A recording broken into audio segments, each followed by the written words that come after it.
You're listening to the Man in the Cage MMA and Combat Sports Podcast. Here's your host, Jeff Brantley. What's up, everybody? Welcome into episode 99 of the Man in the Cage MMA and Combat Sports Podcast. I am your host, Jeff Brantley. Glad to be back with you today to break down everything from this past weekend. UFC Vegas 30. We had a bunch of boxing. I'll have a guest coming on in a little bit. Jayson from Glove Talk joining me once again. Also in the MMA realm, we had Bellator 261 on Friday night. Had the chance to take part in the media day this past week and then the post-fight press conferences. So some quotes coming from there. My takeaways from Bellator 261. All that stuff coming up in just a few minutes here. Plus, maybe the biggest topic for today's show. And there's a bunch of them. But probably the biggest topic today that you may have already guessed it, and you might be able to guess it here, won't give it away too much yet, but you'll see in a second, is that, let's just say, the MMA game and this combat sports game sometimes turns into a high school cafeteria. It's all about popularity, and it's all about what have you done for me lately. I'll get to that topic and topic number one on my five-minute topics in just 1 second here on episode 99 of the Man in the Cage podcast. You can follow me on Twitter and on Instagram at Man in the Cage Pod. Go check out the website, maninthecagemmma.show. Everything there from the About page to all the videos, podcast links to all the new episodes, all that good stuff, some podcast merch. Also, there's a support show button in the top right-hand corner of the screen. Go check that out. Click the button. You can put in as little as $1 a month, all the way up to $10 a month. Love all my supporters out there. It allows me to keep doing what I love, which is talk to you about combat sports every single week. So go check that out. Plus some other, again, goodies up there on maninthecagemmma.show. Also check out the YouTube page. Many of you are already there checking out each episode here, checking out this episode. But if you haven't subscribed yet and you haven't liked the episode, hit the like button on the episode and then subscribe as well to Man in the Cage MMA and Combat Sports Podcast on YouTube. And then if you're more into the audio version of things, if you're more into the Anchor, Spotify, Apple Podcasts, wherever you listen to your podcast side of things, go hit the follow or subscribe button there as well, guys, on any of those platforms. And again, they're sending me an email every single day. And I say that almost every single episode, but it's true. They send me almost every single day an email saying I'm on some new podcast platform that's popping up. So wherever you listen to, go check out the Man in the Cage MMA and Combat Sports Podcast on all of those. And then again, shout out to all the sponsors out there. First, DBK Media. They are the digital marketing agency guys. Go check them out on their website, dbkmedia.co. Also on Twitter and on Instagram at dbkmedia. They're leading the way. You want to go check out DBK Media, trust me. And you go and you check out their Twitter or their Instagram or even Facebook, any of those. You can also find them on Facebook, like their Facebook page, DBK Media. They get some cool videos up there. And DBK Media, one of the coolest sponsors I've ever had on this show and one of my favorite sponsors to have on this show. So shout out to DBK Media. If you need a digital marketing agency, guys, go check them out right now. They handle a lot of my video content, some of the stuff on the side. So they help out the Man in the Cage team here a lot. So go check out DBK Media. And then Bovada. If you're interested in playing any of the action coming up, well, in 2 weeks here, I'll get into that in a second too at the end of today's show because we have almost no fights coming up this weekend. We have some smaller shows, we'll call them, some smaller promotions going on, but no real major MMA this week, but you want to get those plays in for UFC 264 that'll be coming up in about a couple weeks here. You want to go do it over on Bovada. Use my link, bit.ly/themanintthecage, bit.ly/themanintthecage. Get your plays in there. There's still some MMA this weekend. They have lines sometimes for the other promotions too. They'll have LFA lines for Friday, so it's not that you won't be able to play anything. Plus, there's some other good stuff up there too if you're in the NBA, Major League Baseball, soccer with the Euro 2020s, and they've been fun right now. So go check out Bovada, guys, and use my link, bit.ly/themanintthecage. Use that link to sign up, and you get some cool little bonuses, some cool little things like that if you use that link. So use it, bit.ly/themanintthecage. All right, those are sponsors behind the show. If you're interested in becoming a sponsor, being a new sponsor on the show, I'd love to shout you out. Love to get you hooked up with the show. Go to the website again, maninthecagemmma.show, and we can get you set up there. There's a sponsors tab. There's a button on that screen. You click that button and you can get in touch with the Man in the Cage podcast team here, our whole team, including myself, and we'll get you set up. We'll get you some live reads, whatever you want, sponsor segments.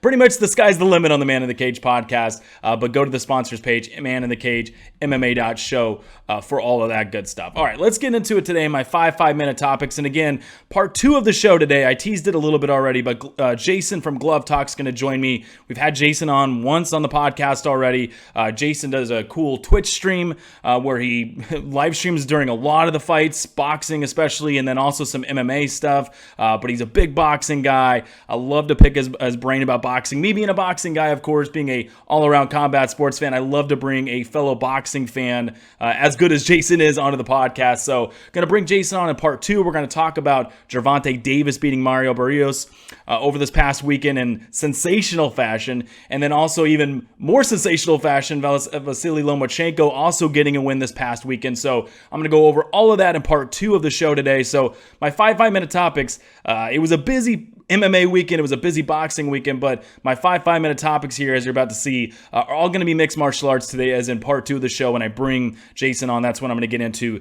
the meat and the potatoes of all the boxing stuff from this past weekend, and some of the best moments from this past weekend. Again, Gervonta Davis, the win he had, very excited about him and his prospects, his long-term future in boxing. And then Vasily Lomachenko looked back in form again, and I'm going to talk with Jayson again in part 2 of the show about all of that. All right, let's get into today's 5-minute topics, though. Topic number 1 today, and as I get my clock up here and as we get set to roll with our 5-minute topics, I teased it a little bit already, and you might be able to guess where I'm going to go with this. But topic number 1, it has to do basically with, and this is what I think this comes down to, and there's a lot of people that have opinions out there, and Ariel Helwani and other MMA reporters have been reporting what's going on behind the scenes and what's happened with this, and so-and-so's agent said that. But really what I'm about to talk about, and I'll get deeper into it in a second, is about how MMA and specifically combat sports sometimes, it's not just mixed martial arts, it can be boxing too.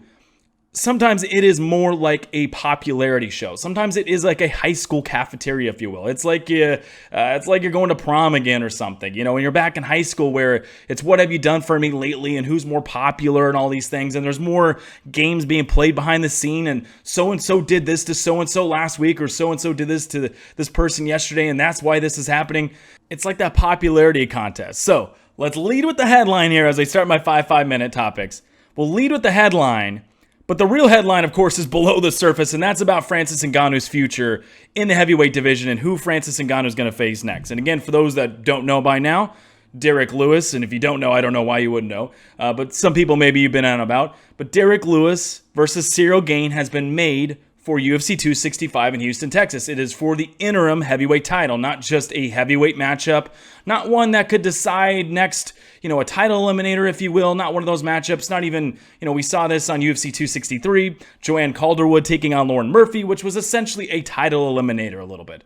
No, this is actually for an actual interim title.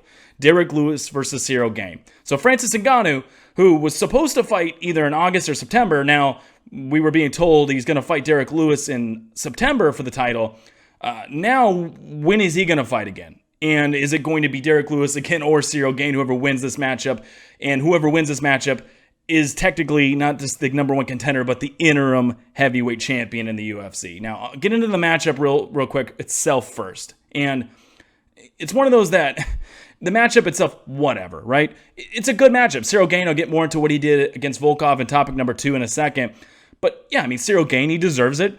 He's shown a lot of experience early on in his career, even though he doesn't have much. He's shown a lot of resolve, and he's shown a lot of things in the octagon. And Derrick Lewis has been that veteran. He's been on a run.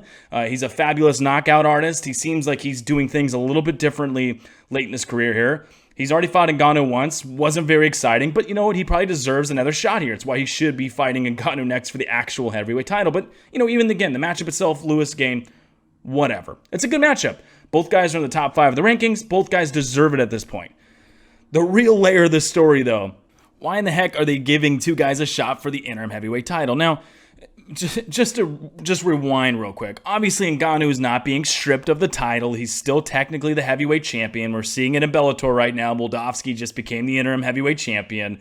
At some point, he's probably going to fight Bader, of course, to see who the actual heavyweight champion is. So, while it is a little bit of semantics, just a little bit, because whoever wins the interim heavyweight title still has to fight Ngannou for the heavyweight title, we think eventually here. while that's the case, it just feels a little wrong, doesn't it? It just feels like, and I'm upset about this today because it's just, what is the UFC doing with this? They have this guy in Ngannou who has tremendous power, who has tremendous superstar potential throughout any part of the world, and everyone loves seeing the heavyweights, of course, and yet they're going to try to ruin that here with a Derrick Lewis versus Ciryl Gane matchup. Where, again, it's for the interim heavyweight title, but why not just have Derrick Lewis fight for the heavyweight title next? Why not do that? We've seen divisions put on hold for much longer. I mean, that's the purpose, that's the point of interim titles, right? An interim title should only be in place when a guy is extremely injured, where he can't fight for more than a year, or there's other circumstances that are being pulled into this, even in Bellator, for instance. Bader, of course, went down to light heavyweight. Then you had COVID. You had little circumstances, right?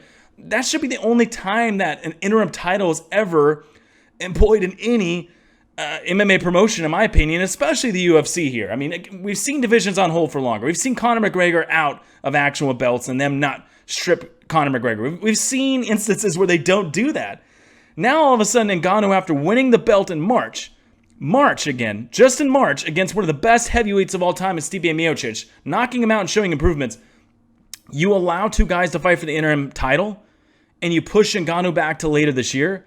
It's so head-scratching. It's so perplexing. And again, everybody out there is trying to figure out why, and Ariel Helwani already teased it a little bit. He's tweeting out, that, it's not all Dana White sometimes, and I agree with him. Obviously, that's the case, that everyone thinks of Dana White as the face of the company, which he is. It's not always Dana White who's threatening, to strip guys of titles. It's not always other, guys that are at the forefront that are threatening some of these fighters, behind the scenes, the business side of things, to strip guys of titles. It's not always Dana White, obviously, but clearly that's where you need to go with this conversation, and that's what I tweeted out yesterday at Man in the Cage Pod. Is everyone was just like, oh, this is so wrong, and I agree it's wrong, but you have to find but why is it wrong? And the reason is because, well, either, and this is what I've come down to, three things here, and I'm wrapping up my 5 minutes, I'll get to topic number 2. The three things, though, either Ngannou isn't liked by the company himself, somebody in the company does not like Francis Ngannou, okay, or this could be added on to that first one, or he did something in contract negotiations, he did something that made them mad recently, ticked them off, or again, the third one, which I've already talked about a little bit, he's extremely injured and he's not going to be able to fight till later this year. I've seen footage of him sparring. Now, this could be stock images. It could be out there for his own PR. I don't know. And I'll wrap up my 5 minutes here and get to my next one. But it's got to be one of those three things with Ngannou right now. It's the only reason why the UFC, the games being played behind everything, would give Ciryl Gane and Derrick Lewis an interim heavyweight title shot. And I think it's going to come down to one or two. I think he ticked somebody off. His management ticked somebody off. Dana White's already arguing with his manager on Twitter or on Instagram, saying his manager knew this was coming. Because I think Ngannou's his agent out there, his manager was saying, oh, this is new to us, what a surprise. And Dana White saying, no, this isn't a surprise. We told you, and then he coming back and saying, no, this is, it's all this arguing right now behind the scenes. But clearly there's something there that Ngannou's not liked by the company himself, or he did something to tick somebody off recently in the UFC.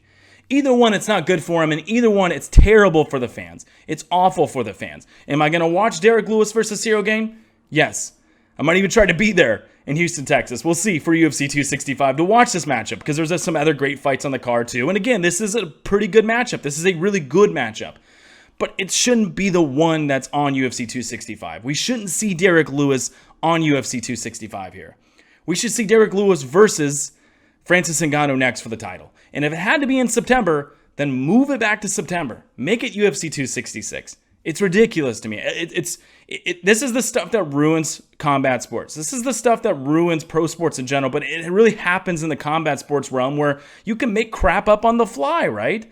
I mean, this would be like in the NFL if all of a sudden Roger Goodell didn't like the Patriots, and he probably does a little bit. But, this would be like in the middle of the playoffs if he was like, you guys, you guys can't play anymore this year. We're going to give an interim Super Bowl championship right now.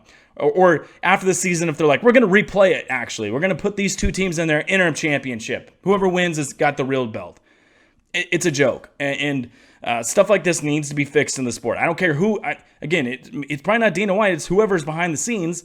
Whoever it is, though, fix it. It ruins the sport.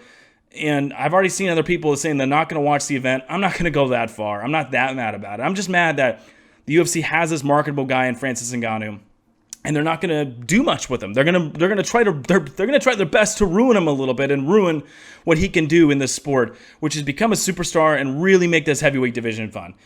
I want to see Derrick Lewis versus Francis Ngannou, and it still might happen. And Ciryl Gane versus Francis Ngannou, also a very good matchup.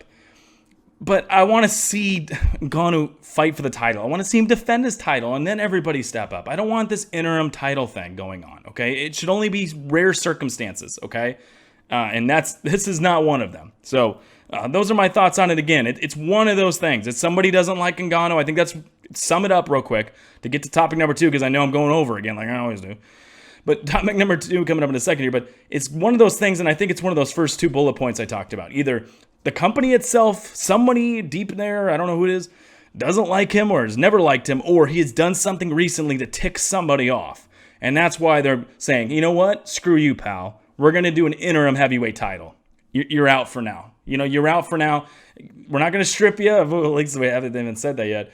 But, we're not going to strip you. But, hey, you know what? You can fight in October, pal. You can fight in October, November, whoever beats Lewis or Gane, or December, whatever it is. It's the wrong move, though. I was surprised. I was shocked when I saw this, just like the rest of the MMA world. And those are my thoughts on it. You tweet me your thoughts, at Man in the Cage Pod. I'm also on Instagram, again, at Man in the Cage Pod there. All right, had to get that one. And, again, it's just like a high school thing. I mean, you get out of high school, right? And what do you realize about high school? Well, high school sucked, number 1. Number 2, high school is the most... I don't want to say it doesn't mean anything. I'm not, for any kids out there, maybe you're in high school. I'm not saying don't do well in high school. Don't, obviously, show up, give the effort, all those things. It can launch you into college. It's not totally pointless. But for the most part, it's pointless, though. So all these games with popularity and so-and-so said this and so-and-so didn't like that. And it reminded me of this, that, Dana White and the UFC right now, they're like that hurt teenage girl, that teenage boy who's mad that so-and-so said this. So I'm not going to take you to the prom anymore. I'm going to take somebody else to the prom now. It's ridiculous. It's ridiculous. Again, tweet at me, at Man in the Cage Pod on Twitter, and follow me on Instagram, at Man in the Cage Pod. All right, enough of that. Enough ranting. Let's put 5 more minutes back up. Let's get into topic number 2, an actual fighting here. Let's get into some actual combat sports from this past weekend and go to UFC Vegas 30. That was this past Saturday afternoon, actually. It was kind of a weird card that we had it on Saturday afternoon, and I actually had a buddy in town visiting me, and it was nice because he rolled in around noon from the previous place he was actually on his road trip. He rolled in, and we were able to watch the fights starting at noon, and then the fights wrapped up by 6 o'clock. So that was kind of nice this past Saturday. You get those cards sometimes, and UFC Fight Island, when we were there, we got a bunch of those early cards. I like some of those sometimes. So that was nice. That was a nice little change of pace this past weekend. And the card itself, I'll get through the full main card in a second, but the actual main card and the actual main event itself, and somebody had just talked about Ciryl Gane, he did get the win over Alexander Volkov by unanimous decision. Gane is just another reason why, not hating on that matchup itself, and why he does deserve top matchups and he does deserve possibly a title shot here, is he is just so freaking good. I mean, his striking is just so technical. I mean, his footwork, the way he uses his jab, the way he switches stances, and the way he has fluidity with everything, just so good. And he doesn't get overzealous. He's not one of those guys who goes in and just tries to, put you away in the first minute of the fight or the first round of the fight. He can go 5 rounds with you. His cardio's there. He beats your legs up. You can start to see him later on the fight when he thinks he has you beat and he kind of has a read on you and ate your power, and he thinks he's gotten rid of some of your power. He thinks that maybe he's grinded you down a little bit. He starts to get a little more flat-footed. He's very cerebral, right? And this is from a guy who's Ciryl Gane, who's, 9-0 now? I mean, he doesn't have much experience in his career, but the guy is phenomenal. The technical side of his game, great. He didn't show his grappling in this fight because Volkov is hard to take down, was the bigger man in this fight. He didn't need to do that. But Ciryl Gane also has that technical side, that wrestling side to his game, that he can take you to the ground, use his jiu-jitsu, use his grappling. We didn't see that in this fight, but Ciryl Gane has that. So he's got a full repertoire of just things he can throw at you. So Ciryl Gane, a great win here over Alexander Volkov. Volkov was looking big too at the weigh-ins on Friday. I had actually picked Volkov in this fight. I thought Volkov would get going a little bit more here. joke's on me though, because Ciryl Gane, just his technical side of his game, his footwork, he has you hesitating, and he has you thinking things over in your head a million times before you actually do it within the fight. You can see Volkov just sitting there hesitant, not able to get his offense going because he's so hesitant that, I can't get a read on this guy. I can't get his movements down. I can't get, oh, wait, no, he just switched southpaw. He switched orthodox. Oh, no, he's throwing a leg kick. Oh, no, he's throwing more boxing combinations now. He's cutting angles.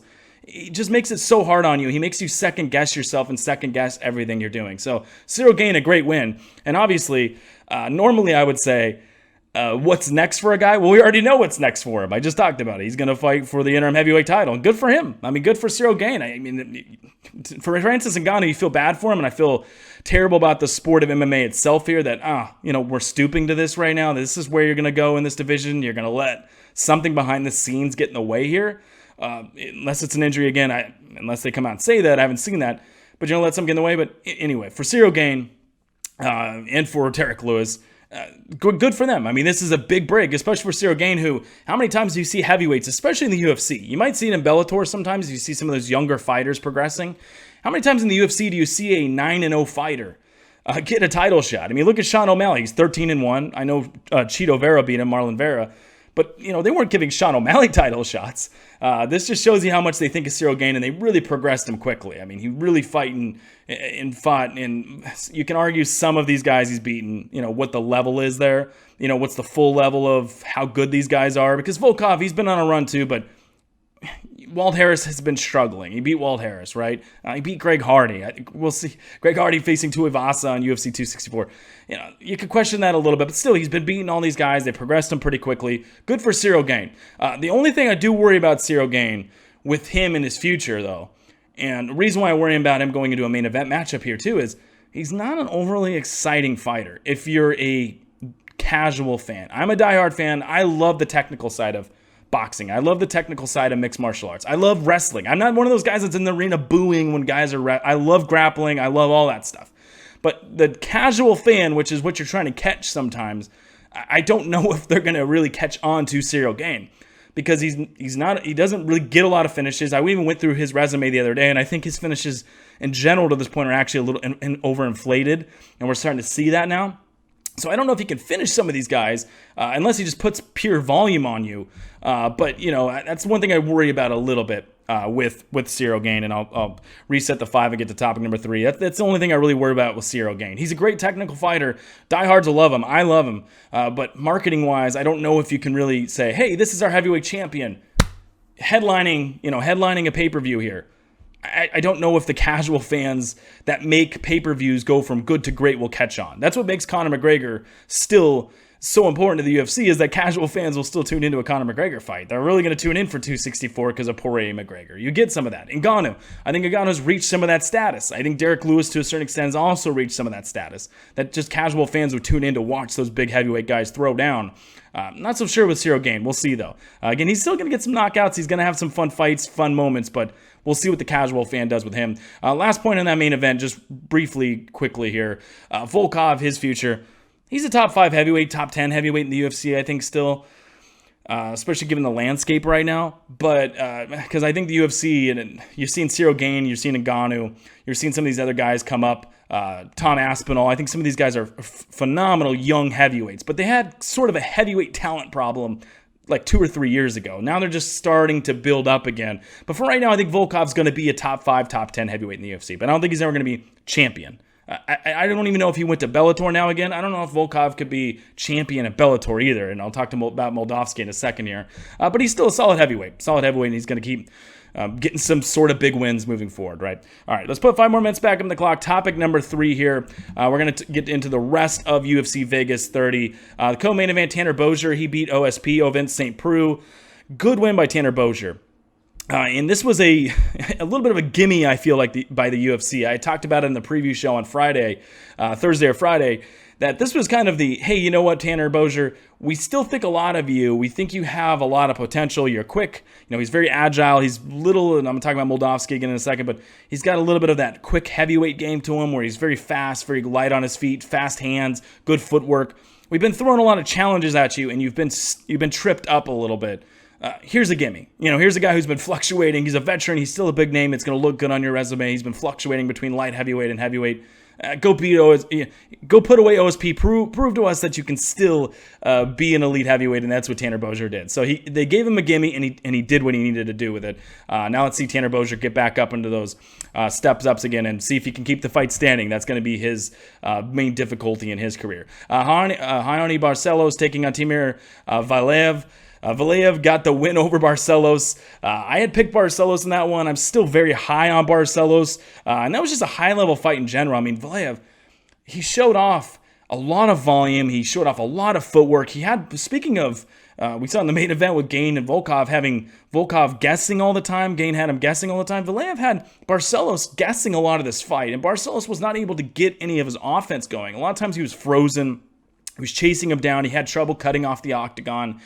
And he paid for it. He almost won in the second round, where I thought maybe Valiev was out for a second. He had him hurt pretty bad a couple times, got a couple knockdowns. Maybe should have been a 10-8 round. Maybe should have been a draw for Raoni Barcelos. But still, at the same time, though, the round 1 and round 3 that Barcelos put out there were not good. And that's the main, even if you did get that 10-8 round, I don't think he was getting the win either way. And I looked at my buddy actually on Saturday and said, I don't think he's getting the win no matter what. Because Valiev, just the first round, really had him stumped, really was using his footwork, really using his volume. And then round 3, Barcelos, after a great round 2, and he knocked down Valiev a couple times, wasn't able to get things going again. He looked frozen. He looked tired a little bit. It wasn't clicking for Raoni Barcelos. I'm still very high on him, though. Let's see what Barcelos does moving forward. And I know there's other bantamweights out there right now, including Sean O'Malley, who everybody's and their mom's calling him out right now after Luis Smolka pulled out of their 264 fight. Let's see where maybe a short notice for Sean O'Malley. I don't know. He took a little damage in this fight from Valiev, though, so that's probably not going to happen. But, there's still some exciting matchups for Barcelos, and for Valiev, still great matchups down the line. You get the majority decision win. You toughed it out enough in round 2. Now you can go out there and get those big time matchups, maybe with a Sean O'Malley down the line. Again, something like that. Some of these other big bantamweights. Going to the featherweight division, Andre Touchy-Feely, him and Daniel Pineda. I almost said he beat Daniel Pineda because he was beating the living breaks off of him until the no contest happened. Until Andre Feely had the eye poke. Pineda's eye was closing, swelling shut. Doctor was called in. It was the right move because Pineda couldn't see anymore. He tried to tell the doctor, I can't see. The doctor saw through that and said, no, you're not going to fight anymore, Daniel. You're done for the day because of the eye poke. Unfortunate here. Another case of the gloves that are currently being used in mixed martial arts just not cutting it. And you see these things like this happen where you hate to see it because Feely was looking so good. I mean, his stand-up was looking fantastic. He almost had a knockout at one point in the fight. Feely was looking great. And I want to see Feely in there. I want to see Feely back in there again very, very soon. He didn't take a lot of damage in this fight.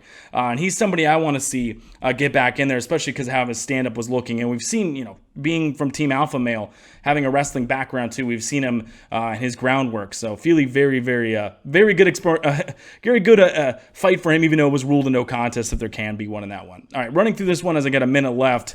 Tim Means, he gets the win over Nicholas Dalby. Means looked pretty good in that fight, kept stunning him. He put together the complete performance on Dalby. Renato Moicano easily beat Jai Herbert, just mounted him early on the fight, full mount multiple times, finally got that finish by rear naked choke over Herbert.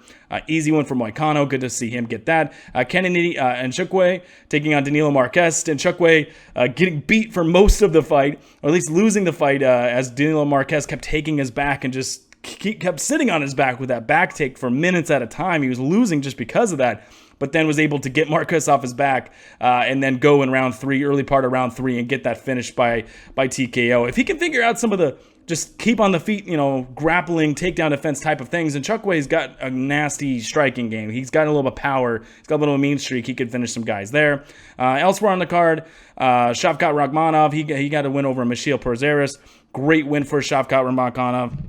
Rakhmonov he's one of those guys. He's 14-0 and he looks like a 14-0 fighter. Was this the biggest step up in the world? He find a guy who hadn't fought since 2019? No, but he looks like he's got the striking. He looks like he has the grappling part of his game all around. And then elsewhere on the card, there was some interesting, Charles Rosa got a win over Justin James. Julia Avila got the rear naked choke win over Stoliarenko. Marcin Prochnio got the win over Ike Villanueva. So there were some other interesting fights on this card. It was a pretty good card overall, I would say. It was a little bit of I won't say a classic mail-in fight for the UFC of, hey, we have UFC 264 in 2 weeks. Let's get a product out there. Let's get some guys some fights. It wasn't totally one of those cards, especially because they're not trying to sell tickets. They're trying to get, if they were in like West Virginia before they had McGregor and Poirier in Vegas, maybe they would have, mailed this card in a little bit more. It was a little better than that, but it was pretty solid overall, and we saw some good performances all around. And if you want any more thoughts on that card, again, tweet at me, at Man in the Cage Pod on Twitter and at Man in the Cage Pod on Instagram. All right, coming up next, topic number 4, 2 more for you, and then I'm going to get to my guy Jayson from Glove Talk. He's going to join me again, talk about some of the boxing things that happened from this past week, and excited for that. But first, 5 more minutes on the clock here for topic number 4, and we're going to go to Bellator 261 from this past Friday, and it was another good card, and I said this on a YouTube Live, one of the previews I did for Bellator 261 this past week, that, was it the most stacked card in the world? Was it the most stacked Bellator card we've ever seen? No, it wasn't, but it was still very solid going into it, and it showed out a little bit. This Bellator card was very good. I was very impressed with it, especially the main event, of course, and that's what I'll talk about right now on topic number 4. Then topic number 5, get to the rest of that main card. But, the main event of the evening, you had Valentin Moldavsky taking on Tim Johnson for the interim, and I'm going to use air quotes for that one, interim heavyweight title. I think whoever won this fight, who of course was Moldavsky by unanimous decision, I thought whoever won this fight should be the actual champion in Bellator. And that's nothing against Ryan Bader, and I think Ryan Bader should have a chance to fight Moldavsky here for the belt, but Bader hasn't defended the belt since September of 2019. There's COVID, there's other circumstances. I mentioned that earlier, talking about the Ngannou situation. While I do think the interim title makes somewhat sense here, but I think this should have actually been the real title fight because of that. But, either way, no matter what, just talking about the matchup itself, pretty good fight. Tim Johnson, I'm very impressed with him late in his career here, what he's been able to do with his striking. He's always had that wrestling background. He doesn't really use it, but he uses it to stay on his feet, and his striking, his boxing, his feints, all that has improved, and he showed that in this fight. Again, he lost the fight to Moldavsky, but he showed off some of those improvements once again here. So first off, just, big props to Tim Johnson, who, is he ever going to be a champion? No, probably not. But he's had a very good career, and I think he's still going to have some solid fights on the back end of whatever he wants to do going forward here in Bellator, as he has improved his game a lot. But the real story again here is Moldavsky winning the interim heavyweight title. Moldavsky's a guy who, I said this on the preview show too, he's a little bit of a lighter heavyweight. He might even be technically, obviously he makes heavyweight, but he might be considered more of a light heavyweight because of his frame and everything you see. But honestly, what he has is very good for this division right now in Bellator, that because he is a lighter guy, he does have some of that, I'll say, Ciryl Gane category to his game. He does have a little bit of that Tanner Bozier category to his game, that he's very fast on his feet. He's got good footwork. He's got quick hands. He's got good cardio. He can go 5 rounds. He's circling around the whole 5 rounds, every single round, which is very hard. We saw Tim Johnson even late in this fight, even though Johnson had some of his cardio pretty good, pretty up there as well. You could tell that the fresher of the two, the guy who was moving, the guy who was willing to bounce on his feet a little bit more, the guy with the fresher footwork was Moldavsky. So, in one hand, it is a little, I don't want to say concerning sometimes, but that he is a little bit of a lighter heavyweight, but it actually helps him a lot of the times. And it helped him in this fight that he was able to use that quick hand speed. He was able to use a lot of the tools he has, and I think that will separate him from a lot of the heavyweights. And, he's already passed a number of the tests, I think, to prove that no matter who comes along, because, that would be the ultimate worry for a guy that's small like that, right? I'm going to point it out, and I do think, there are things that you have to worry a little bit about when you are that small of a heavyweight. But he's passed a lot of these things already, though. He fought Roy Nelson. Was Roy Nelson over the hill? Yeah. He fought Tim Johnson. Now, Tim Johnson is a gigantic individual. The fact that he has stepped in there with 260-plus guys, 260-pound-plus guys on fight night, and he's passed all these tests, he's been able to beat them, I think shows you that, while he's lighter, maybe most of the time you'd be, there's some question marks there. I think he's passed a lot of those question marks, though. And I think moving forward, it's going to be very interesting to see who can beat Moldavsky, because I asked him after the fight, and again, I had a great time, Bellator 261, shout out to the Bellator PR guys. They always do such a great job. Had a chance again the media day last week, and then also to do the post-fight press conferences, ask some questions. And Moldavsky's a no-nonsense guy, and I asked him after the fight, do you think your hand speed and your movement separates you from the rest of the heavyweight division? And I don't know if there was translation error there or he was just grumpy and ready to go home. Maybe I would be grumpy and ready to go home too, but he just said, I don't know. And by the way, that's what I say to my wife when she says, take out the trash. I don't know. I'm just joking. I actually don't say that. Or am I joking? Anyway, that's what Moldavsky said. He said, I don't know. But the question itself that I was phrasing to him was because I do think that his movement and his hand speed does separate him from a lot of the rest of the heavyweight division. And I do think it's going to allow him to, number one, be a great matchup for Ryan Bader. I just mentioned that Ryan Bader is still technically the champion. The Sambo background that Moldavsky has, they didn't even really need to use in this fight. The great Sambo background he does have, mixed with the hand speed, mixed with the endurance he has, mixed with the footwork, the agility. That's going to be a problem for Ryan Bader because that's what Ryan Bader is. Maybe Ryan Bader, I'd have to look at the tail of the tape actually, maybe when they stand side by side. I was about to say maybe Bader's a little bit bigger than Moldavsky, but they might be similar size actually, and that's why this is a massive win for Moldavsky. Now he's the interim heavyweight champ, and now he's going to get a matchup with Bader at some point, you would think here, or at least be able to get these big heavyweight matchups, and he's a problem for guys like Ryan Bader, that Bader uses similar things, hand speed, agility, his wrestling, right? Moldavsky can check and he can, negate a lot of that stuff. So I was very impressed with what Moldavsky did in this fight. I've been very impressed with what he's done at Bellator. And Moldavsky's one of those guys where, you talk about new era of heavyweight fighters in a promotion, right? I talked about Ngannou a second ago. Moldavsky's kind of that guy in Bellator that, Brian Bader's been around and he's been that grandfather guy, grandfather figure in the heavyweight division and somewhat in the light heavyweight division here. He's fought in UFC. He's fought around in every promotion in the world almost now.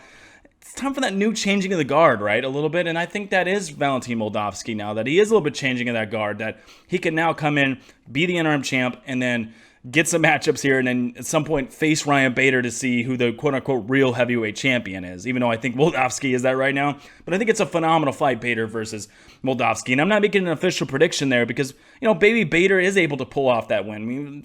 See, baby Miocic Ngannou won. It's too early for Ngannou. But I think, I'm again, not an official prediction. I have to look at him a bit more as I stop the clock, going over a little bit again here. I'll get to topic number 5. But yeah, I do think that Moldavsky could negate a lot of the things, as I said, for Ryan Bader. And I think he would do very well. I think he would actually probably win that matchup, in my opinion, right now. The only thing you have to worry about in Moldavsky, with that, and I said he's answered a lot of the questions, so there's not a lot out there as far as him being a smaller heavyweight. But the one thing you do worry about a little bit is his punching power. He doesn't really have that quote-unquote heavyweight punching power because he is smaller. So, he wasn't able to, and Tim Johnson, we've seen him knocked out here and there. Some of those guys elite heavyweights, whatever. I don't know where Tim Johnson's chin's at now, but, Tim Johnson wasn't really hurt in this fight necessarily. We've seen Moldavsky knock some guys out, but it's been more of accumulation. I think he will get stoppages, similar to what Ciryl Gane's going to do in his career in the UFC, but I think it's going to be a lot of accumulation knockouts. I don't know if he's really going to get those one-punch knockouts, which means he's going to be going deep into fights. Lucky for him, again, he's very agile, he's very quick, very, very good on his feet, hand speed-wise, all that stuff. And then he can use the Sambo, of course, wear you out there if he needs to. So great win for Valentin Moldavsky. Excellent main event there, gets the win. And we had two main events, two heavyweight main events this past weekend. Both of them went the full 5 rounds. So we had 10 rounds possible of heavyweight fights this past weekend, and we saw all 10 rounds of that. You don't see that very often, but it just shows you the changing of the guard, the evolution of heavyweights in mixed martial arts, and in boxing in general a little bit, but the evolution of heavyweights, and we saw that in Moldavsky and Tim Johnson. But a good win there for Moldavsky. Can't wait to see him face Ryan Bader in the future here and see his career in Bellator keep flourishing there. All right, topic number 5, putting 5 more minutes back up. We're going to go through the rest of that Bellator main card, and the co-main event, probably the one that stole the show a little bit. Moldavsky did get that big win. He did get the interim heavyweight title, so that's always massive. But Liz Carmouche, she gets the TKO win over Kana Watanabe. She gets the TKO win in round number 1, 35 seconds into it. Just absolute stunning, great performance from Carmouche. That's what she needed. That's what either of these women needed. This was a title eliminator to see who next was going to maybe get a title shot in that flyweight division. Well, it's going to be Carmouche. This was the performance she needed, and she should get it now. She said that on Media Day last week, that she needed a big finish, And she went out there and she found it in 35 seconds. And I asked her after the fight where this performance ranks for her in her career, because she's had so many fights. I mean, she's fought so many great women. Where does this one rank? And she said this one has to be number one right now. And I would agree. And we'll see. She probably wants to tack on a new number one in the future here in a title fight. But Carmouche now, that is a great win for her. She beats Watanabe, gets the TKO win, showed off her striking, showed off a nice right hand, finished her early. Now she's going to get that title shot, you would presume here. For Watanabe, I'm still high on Watanabe. She's got to improve her striking a little bit. I knew it'd be an issue, and I knew it might be something she got caught with a little bit in this fight. I didn't expect her to get knocked out, TKO in round one, but she's got to fix that a little bit. If she can, though, Watanabe's got such good judo, I think she could really be an issue for a lot of women. This was just one of those too early fights for Watanabe. She's been tested and risen. She's been tested in other promotions. Carmouche was the biggest test to date, though, and she clearly didn't pass it. But I still very high on the future of Watanabe if she can clean some things up. But for Carmouche, good for her. She's going to get a flyweight title shot now. The rest of the main card, Sydney Outlaw, he got a win over Miles Jury by rear naked choke. Miles Jury was actually surviving a lot of that fight, but tried to get back to his feet and ended up slamming himself into that rear naked choke. And I couldn't blame him, as Sydney Outlaw was just back take after back take after back take and just kept on riding Miles Jury's back. Jury could not get loose of Sydney Outlaw, and Outlaw was going to win an easy 3-round decision. So finally he said screw it in the third round, of course, and tried to slam Outlaw's head into the canvas, but he ended up slamming himself into that rear naked choke. But Outlaw, the real star of that fight, as Sydney Outlaw, even with those back takes, I mean, sure, you want to finish the fight sooner, but he was dominating. He was not in any danger the whole fight. So Sydney Outlaw continues to be a real problem. A real problem for a lot of guys out there. Daniel Weichel, he got the split decision victory, an upset decision victory over Keone Diggs. One of those that some people think should have went the other way, maybe for Keone Diggs. I had him slightly for Daniel Weichel. The broadcast, they had it, that was a controversy that they thought Diggs could have won. Again, I thought Diggs maybe could have won too, but it was one of those fights that was so close. And Daniel Weichel kept using his right hand in the fight. He cut Keone Diggs at one point in the fight. I think it was first or second round with a right hand over Diggs' left eye. He was having a lot of success with those right hands. He was using a lot of different angles, all that good stuff, and he was able to get that narrowest of split decision victories. And again, when there's close fights like that, it's not a robbery. It's a close fight, and that's why you got to go finish fights. That's why you got to make a statement out there. That's why you don't want to be in these greasy, close fights like that. Not similar to, but what you want to do, even if you're going to decision, is, like I said, make it unanimous. Make it one of those decisions that's clear, right? As clear as decisions can be. And speaking of, that was Christian Edwards versus Simon Biong. Christian Edwards looked fantastic. His head movement was so on point. I mean, I asked him after in his Bellator post-fight press conference if he had drilled a lot of that head movement or if that was just something that he's found instinctually he's very good at. He said he drilled it a lot going into this camp, drilled it a lot over at Jackson Wink, of course, training over there at Jackson Wink. And Christian Edwards looks like one of those guys that, even though he's 5-0, he looks like, I'm going to be at 10-0 in the next 5 fights, and I'm going to be challenging for a title very, very soon. He looks like one of those guys that it doesn't matter how inexperienced I am. I am going to go out there. I'm going to use head movement. I'm going to use my striking. I'm going to use my wrestling. I'm all around good fighter. I've got good defense. Christian Edwards, he's a guy in the light heavyweight division to really watch. And that light heavyweight division of Bellator, I think, is becoming, and I've said this before, I think Vadim Nemkov, for my money, one of the best, if not the best, light heavyweights in the world right now. Well, Christian Edwards is coming up, and he might have something to say about that if he keeps putting together performances like he's doing and keeps making improvements. Still needs to be a little bit more of a showstopper and be a little bit of a closer, right? When you got that guy hurt, when you have that guy like he did in this fight against Biong, he had him hurt really bad in the first round. Ref made some questionable decisions with the mouthpiece that came out for Biong, letting him put it back in. But Christian Edwards still looked very good, though. You got to put him away there, but if he makes some of these small adjustments, Jackson Wink, it's a great gym. They're going to help him make those. I think he can be a real problem in that Bellator light heavyweight division. And I'm already at 5 minutes. I'll run through the rest of these real quick. John De Jesus, he got the split decision win over John Makapa, John Teixeira, whatever you want to call him. The broadcast said John Makapa, but a lot of places still have a John Teixeira. John De Jesus gets the win, though. Deserved it. Striking looked very clean in that fight. Taylor Johnson, he got the rear naked choke win over Lance Wright, our guy Lance Wright on the show in the first round. Taylor Johnson, he's going to be a real issue for a lot of middleweights because of how big he is and how strong he is. He is such a strong middleweight that he's wrestling, his striking, everything he puts behind everything, especially early. Now, if this fight would have gotten in the second and third round, and I think a lot of his fights, he's still going to have question marks there if he gets into the second and third round. Let's see if he gasses out. Let's see if he burns out a little bit. But early on in fights, Taylor Johnson's very, very strong. And he trains up there at ATT Portland with Austin Vanderford, Jalen Bates, as I'm about to talk about. Jalen Bates also got a win on this card. Those guys can grapple. Those guys can wrestle. Those guys are becoming very underrated gym and being slick on the mat. And Taylor Johnson showed that here against our guy Lance Wright. And the Lance Wright side of things, I sent him a message the other night. Of course, we had him on episode 96 of the podcast. Sent a nice message to him. Well, I won't say what was said back and forth, any of that, but I sent him a message. He's still our guy here. I still think Taylor Johnson, Lance Wright, could be something. I still think he's got a lot of talent. It was one of those fights. Sometimes it's not your night, right? And against someone like Taylor Johnson, who has fought some big-time opponents already and is very, as I said, strong in the first round in that division. That was a tough fight for Lance Wright, but I think he'll get back on the horse there soon. Maybe we'll see if it's in Bellator or somewhere else. I think Lance Wright definitely can do that, though. Jalen Bates, I just talked about him, also ATT Portland guy. Got the submission armbar, went over Cody Matthews. Matthews was severely outmatched in this fight, but the real story, you can look at that, you can make a point, because sometimes when I'll say, hey, that guy looked great, someone will say, well, the other guy was severely outmatched. I know that. But Jalen Bates still, the composure this young kid is showing, the overall game this kid is showing. I mean, he was throwing flying knees, he was throwing head kicks, he was setting it all up. He had some nice boxing combinations at times. His wrestling, he sets up this armbar here. He was on the ground setting up a lot of submissions.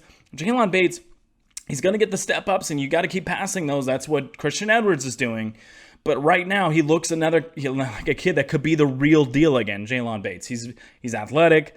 Again, he's composed. That's what I asked him after the fight, is how he stays so composed. I mean, a kid that's only 3-0 in his career, pro-wise. And by the way, his first pro fight in front of fans, his first 2 pro fights at Bellator behind closed doors, I mean, that is extremely impressive. So it's good to see Jalen Bates do that, and I think he's a real great prospect in Bellator's bantamweight division. It could be a problem for a lot of bantamweights as he continues his progression and he continues to prove as well. And in the 2 fights that opened up the night, the first 2 fights of Bellator 261, we saw Corey Samuels. He got a massive upset victory over Isaiah Hokit. Samuels was about a plus 450, plus 500 underdog by the time the line closed. Hokit, a wrestler. And just shows you, and he was making his pro debut. Samuels was already, I believe, 2-2 going into that fight.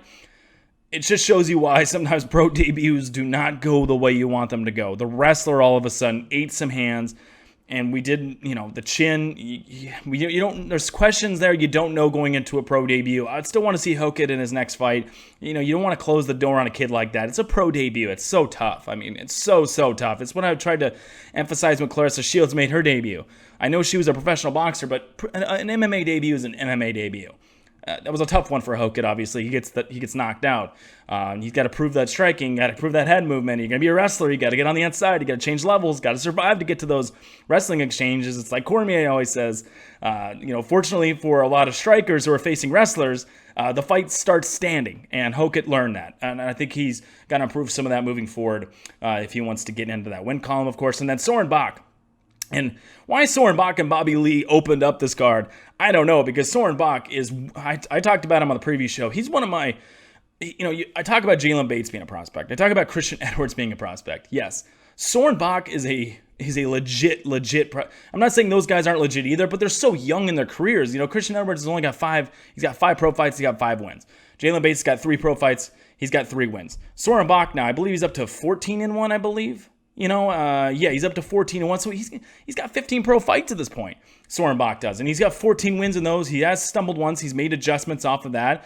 He's fought in Cage Warriors. Now he's fighting in Bellator. He gets another win here, and a hard-fought win, and a win that was very tough because of the grueling nature of that fight. That Bobby Lee was strong, and there was a lot of grappling exchanges, a lot of scramble exchanges in this fight, and Soren Bach had to put on a grappling display, put on a cardio display, and that's coming off of a 14-month layoff for Soren Bach. So Soren Bach passed this again. I mean, I want to see Soren Bach, obviously he wants to as well, stay active here, keep moving, and keep showing off these performances where Soren Bach, does he have little holes in his game? Yes, but I think Soren Bach is one of those guys where you're going to look back on it and say, yeah, Soren Bach is a legit contender because of what he's been doing and what he's been able to do in his MMA career so far. Soren Bach he's a very good prospect, and maybe you can even graduate him from prospect now that he's moving up to that level where he's going to knock on the door sooner or later here for a title shot, you would think, in my opinion, because of what he can do on the ground, because of everything he did, and he had some impressive grappling exchanges here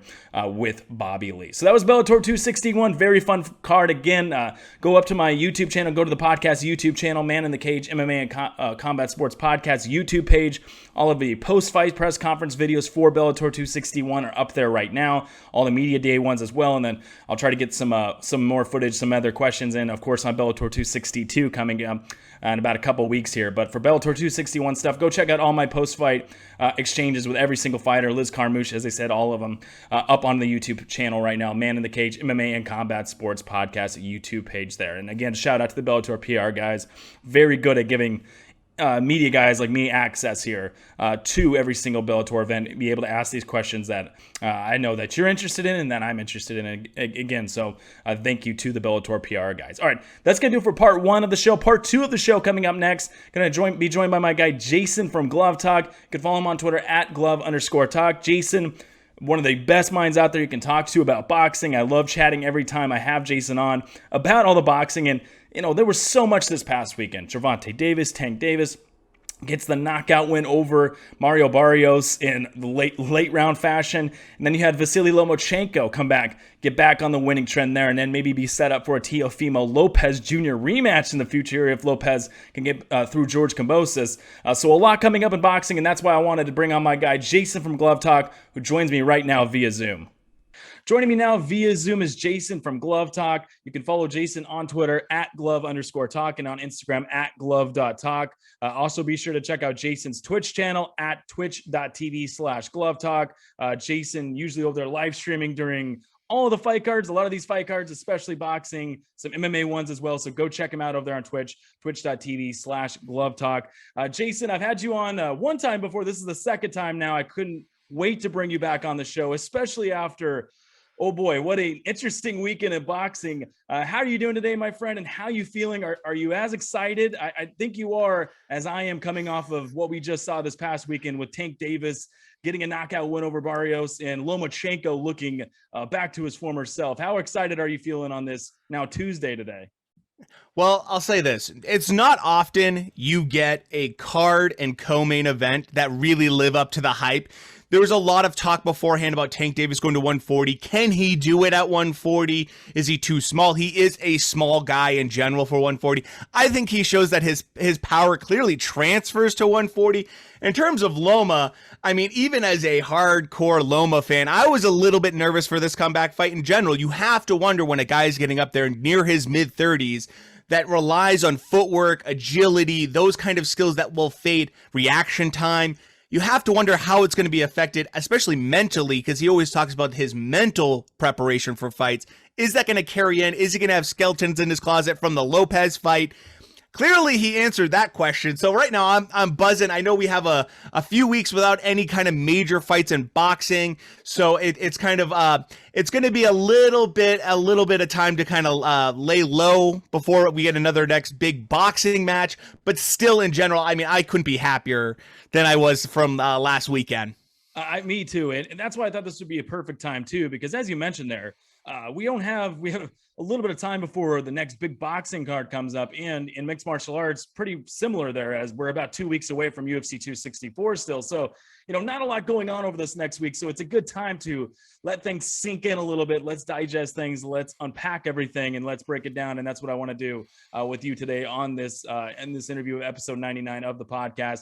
We'll start out though with Gervonta Davis and Mario Barrios and what Gervonta Davis did in that fight. And you mentioned all the things going into that matchup where he's going up 2 weight classes. Does the power carry? Does he eat shots the same at that weight class?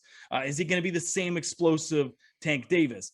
Early on, it was looking like, oh, maybe this is going to be a little bit of a tricky matchup for him. But at one point in the fight, Gervonta Davis started to take over, obviously, started to tag Mario Barrios, started putting him to the canvas, started multiple times, by the way, again. And, it's not that Barrios went totally away in the fight, but Davis's power just started taking over once again. What stood out to you the most in this fight specifically? And also what stood out to you about Tank Davis's win specifically on his end, what he was able to do in that fight? So a couple things stood out for me. One is Tank Davis is a lot more skilled than people want to give him credit for. His ring IQ is a lot higher than people want to give him credit for. And I think that stood out in this case, because if he's just a power punch guy, he wouldn't have made the adjustments he did. I think that came out and was very much apparent in this. The other things that came out, another thing, he's in Atlanta, he's not in his hometown, and that crowd was electric for him. He's clearly becoming a great boxer for casual fan base. The amount of celebrities and other athletes that aren't in boxing that were tweeting about him, talking about him, that's a huge deal for this kid going forward. Granted, you want to have your hardcore boxing fans, but gathering up some of those casual fans to pay for pay-per-views to kind of push you forward, that's a big deal in terms of promotion for him. One thing I did not like at all, and this is my personal take, I don't think it's very respectful of Mayweather to be yelling at Tank Davis in his corner while his cornerman, who's been his cornerman from the beginning, is giving him instructions. I personally don't like that. I think that I'm much more of the mindset, if you're in a fight, you need simple instructions in the corner, very simple bullet points like, hey, I need you, head movement a little bit more, or adjustment, or try different angles. Very simple instructions in between rounds. When you have Mayweather screaming at him and then his corner trying to give, instructions, it's a little bit disrespectful to his corner, in my opinion. I don't like that. I think one thing I do like about Tank, and this is something I think we're now starting to see this pattern, and I don't want to compare Tank to someone like a Canelo completely in terms of stylistically, but there is one element that they both share stylistically. Canelo has it, and Tank, you're starting to see it really come through, which is, if you don't hit hard enough, I'm going to walk through you. Canelo has a lot of different elements to his game, but one thing that he does and Tank does, if you don't hit me hard enough, I'm coming for you. I'm going to land something, and it's going to hurt you. If you look at the Leo Santa Cruz fight in particular, that highlight reel of him knocking out Leo Santa Cruz with that uppercut, he's eating shots from Leo Santa Cruz. And what's he do? He just has to land that one big uppercut and puts him to sleep. Canelo had the same thing when it came to someone like a Callum Smith. People can't stop you from coming forward. You're eventually gonna land something serious. So for me going forward, I think that's a big part of Tank's game. I think he can continue to grow. I think he can continue to show that he is a top level guy. The big thing is, where does he go from here? Who does he want to fight? I have a couple ideas in terms of where that might be for him.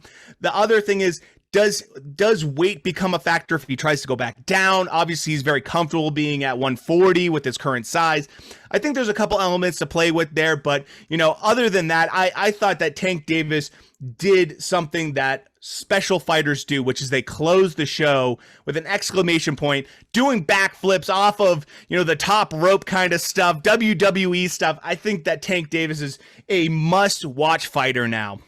Yeah, and I totally agree with you. And that's why coming out, and this next question I'm going to have in a second here is, I think it's actually two separate things. Some of it can kind of intertwine sometimes, but I think they're two separate things of, are you a top 5 pound for pound fighter, top 10 pound for pound fighter? Are you a superstar? You know what I mean? I think sometimes superstars, you don't have to be the best pound for pound fighter in the world for people to tune in and watch your fights. So I'm going to get into that in a second, but I agree with you on that, all of that everything we saw from Tank Davis, and I do think his skills are somewhat underrated. I think, I love his power. Everybody loves his power, but the way he sets everything up and the way he goes to the body and the angles that he cuts and how he sets up, those big, nasty shots that he starts landing on guys, that's very impressive. And I think it gets overlooked a little bit. And, in that fight, when it's kind of close and the broadcast, they have him losing early on in the fight. I think through the 6th round, 7th round, the broadcast had him losing to Barrios. All of a sudden you start to take over because of that power. And as you said, he's just walking guys down. And that's going to be the main issue with facing Tank Davis is that if you can't get him to respect you, and honestly, if you can't put him away, he's going to be in your face come round 6, round 7, and he's going to be throwing nasty heat on you, right? He's going to be touching with nasty leather late in the fight if you don't put him away. Oh, for sure. For sure. And I think that's where, going forward, that power is great. But as we've seen with a lot of guys that have power, you have to be a more complete fighter. Tank Davis' hand speed is fantastic as well. Yeah. He uses angles really well. I think there's a lot more to his game that people don't want to always give him credit for. And so I think we're starting to see that. We like to see guys at this age and at this point get challenged. They have to come up against something. Otherwise, they just keep walking around, and just knocking out tomato cans. We don't want to see that anymore. We want to see him actually have to make adjustments. And the best fighters make adjustments really well, either mid-round or starting to make, you start to see the snowball effect with Tank, where at first it's kind of, he's starting to figure out things, and then all of a sudden it starts really going his way. It starts building up. And that's something you want to see from a guy like Tank. Absolutely. It is. And that's why you're seeing some of that now, especially now going up 2 weight classes. And he proved some people wrong. Again, there was people out there I saw, some people that I respect in boxing media, some other analysts, even fans I respect, that were picking Barrios in this fight, saying that, why is he such a big underdog? This is his length. Everything he's going to show Davis in this fight is going to give him issues. And Davis went out there and proved some people wrong. So good for Tank Davis on that one. Now, those next 2 questions I'm going to get to, we'll split them up. But first, where would you put Tank Davis right now? Do you think he is a top 5 pound for pound fighter? If so, where would you put him? Or even, again, a top 10 pound for pound fighter? Or do you think he's sitting outside of that top 10 still? I would put Tank just outside of top 10. And the reason I say that is Tank Davis hasn't really fought an elite level fighter. His best wins are, Leo Santa Cruz was a guy that is a good fighter that came up weight classes. Barrios, although he is a top 10 140 fighter, he's not an elite level 140 fighter. And the belt that Tank won isn't the real belt. We all know Josh Taylor holds all the cards when it comes to 140. His other big win, Pedraza was a good win. Another guy that's oversized, good size for the weight class when he won at lightweight. These are all good wins. They're not excellent wins. Tank hasn't been in a fight yet where it's a true 50-50 fight, where he's fighting a guy that is gonna give him major issues, where his power can't save him, where he has to box a little bit more. I think he's sniffing the outside. He's very close to top 10. If you want to make the case that he just starts to break into it, I could maybe understand that. But for me, he's not quite there yet. He's close, though, and he has the time, unlike people on the top 10 list. He has the time, unlike a lot of them. A guy like Terrence Crawford, how much longer are you going to keep him on the top 10 list when he hasn't really, even in the top 5, when he hasn't fought anybody in years now? That makes you really impressed with him overall. I get his pedigree, I get his resume a little bit, but still, there's guys on this list that are fading in the top 10, and that's where guys like Tank, they're going to fill these spots. And like I said, if you want to make a case for him for just to break the top 10, I can maybe understand that. But when you have guys like Charlo and Loma and Usyk, these other guys that are flowing up near the top, more in the top 10 that are kind of, some people are saying are a little bit more close to, 7, 8, 9, 10 level, it's hard to make a case for Tank. But like I said, he has youth on his side. He has a lot more to do, and I'm very curious to see where he goes from here. I have a few thoughts on where he goes from here, what I'd like to see and what I think is going to happen. That's the biggest question of whether or not he becomes top 10, really. Yeah, I think so too. And the top 5, I don't think he's in the top 5 yet. I would make the argument, and you just said a little bit, that I would actually put him in the top 10 right now. Again, is he just scratching the surface? Yes. I wouldn't go anything crazy. I saw some analysts this weekend saying what he did this past weekend, going up 2 weight classes, that's the definition of what a pound for pound best is. Okay, I get it. And that is definition of what a pound for pound best does, but you have to keep testing yourself. You have to keep winning fights. You have to keep climbing 2 weight classes. You have to keep climbing, that weight class, and you have to keep winning fights in order, I think, to break the top 5. But there's just, there's a couple of few guys in that top 10. Again, I actually don't have a big issue with who's in there right now, but there's a couple of few guys where, like you said, I think I would say, you know what, maybe you can drop that guy out now. And I think you could probably put Tank Davis in there. Now, and this is why I wanted to separate these conversations too, is because you can have the top pound for pound discussion with Tank Davis.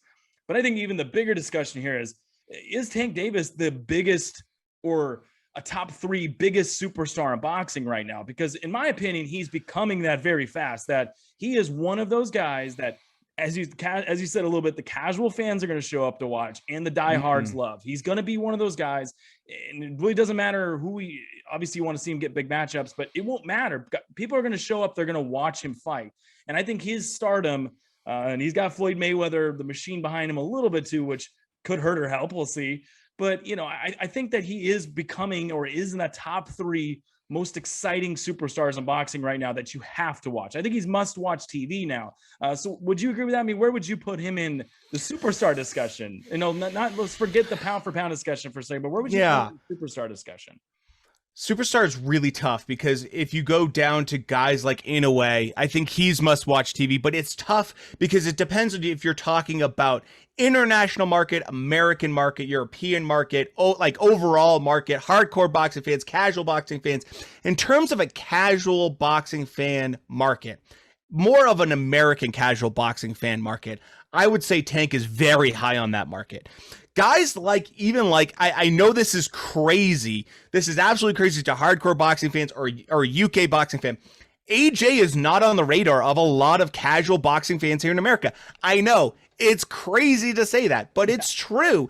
The only thing they remember from him is the Ruiz fight and it not being that interesting of a rematch, which I know, like I said, he is a absolute megastar everywhere else in the boxing world, especially in the hardcore boxing sense.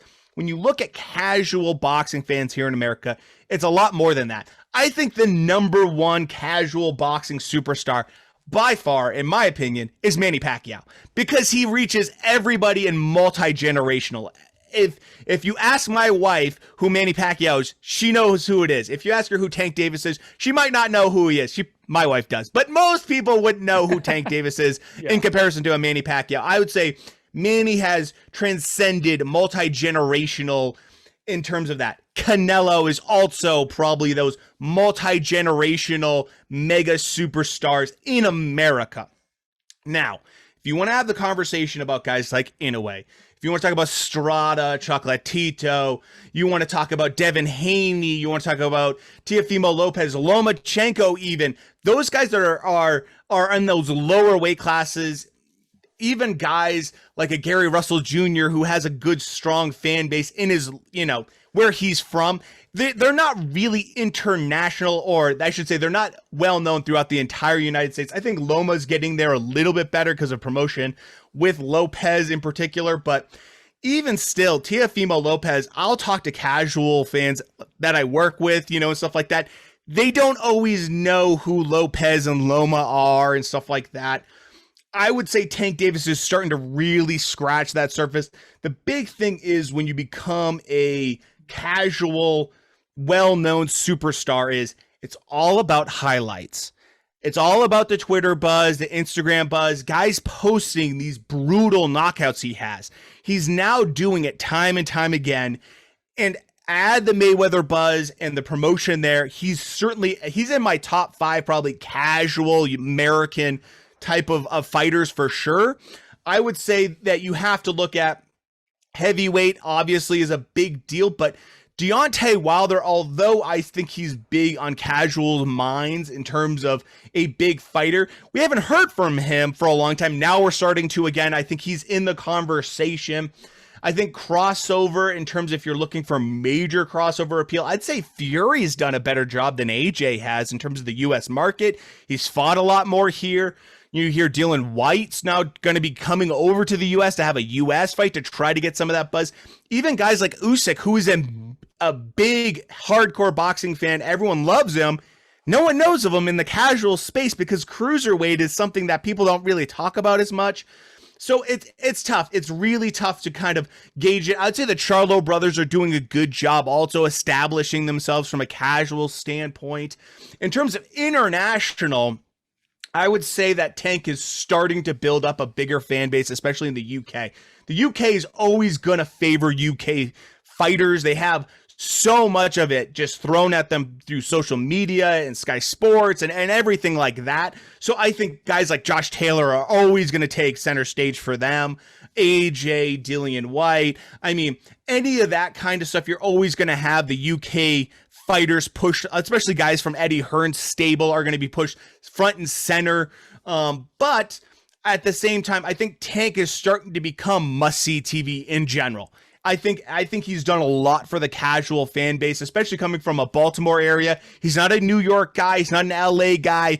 He's a Baltimore guy. And that, I think, in a way, gives him a little bit different appeal, because obviously guys in New York, you got a million boxers out in New York. Not a lot of them come from Baltimore and have photos of that look like they came straight out of the show The Wire. That's what happens when you Google Tank Davis. And so you hear some of these things, and granted, you got like AB kind of in the background and the entourage and stuff like that, which always makes me nervous. But I think in general, Tank Davis is going to be must-see TV in general. If you're a casual fan, you'll pay the money for it. If you're a hardcore fan, you'll pay the money for it, because you know you could see something very special. Yeah, you could see a knockout any fight. And to be honest with you, you could see, obviously we haven't seen it yet, but you could see Gervonta Davis himself maybe be knocked out every fight because of how he's, again, he's got good boxing skills, but we saw even at times in this Barrios fight that he stays in your face a little bit. He's not shying away. He's not going to just go full defense on you. He's going to go open things up. He's going to try to land on you. And with that comes openings for your opponent. So I think Davis is going to get up there. And like I said, I think he's already top 3, like you said, classified a little bit United States wise, that I do think he's getting up there top 3, or is in that top 3 right now, where he is a superstar, or at least a star enough where he's must watch TV for everybody because of what he does every single fight out there. And, Tyson Fury, I think he's done a fabulous job. You see ESPN's boxing Twitter account. And I know, ESPN's boxing Twitter account, obviously people in the UK follow that, but that's also a lot of people from the United States following that. I saw them the other day posting Tyson Fury content, almost as if Tyson Fury was the American in this matchup, right? So you see that a lot with Fury. So Fury's done a great job with that, and it's why, again, Deontay Wilder, and we'll get to his matchup versus Fury maybe a little bit more in a second here as we lead up to that fight later on in July. I've been asking you every time you've been on something about this fight, so we will get to that in a second. But superstar wise, I think Gervonta Davis is getting up there because of the excitement in all of his fights. The only thing I want to see from him, yeah, in terms of where he could elevate himself, is I want to see him take a page out of Ryan Garcia's book. Ryan Garcia does a social media side amazing. That's where he appeals to a lot of the casuals. And Tank, I think, does a decent job on Twitter. He's okay on Twitter.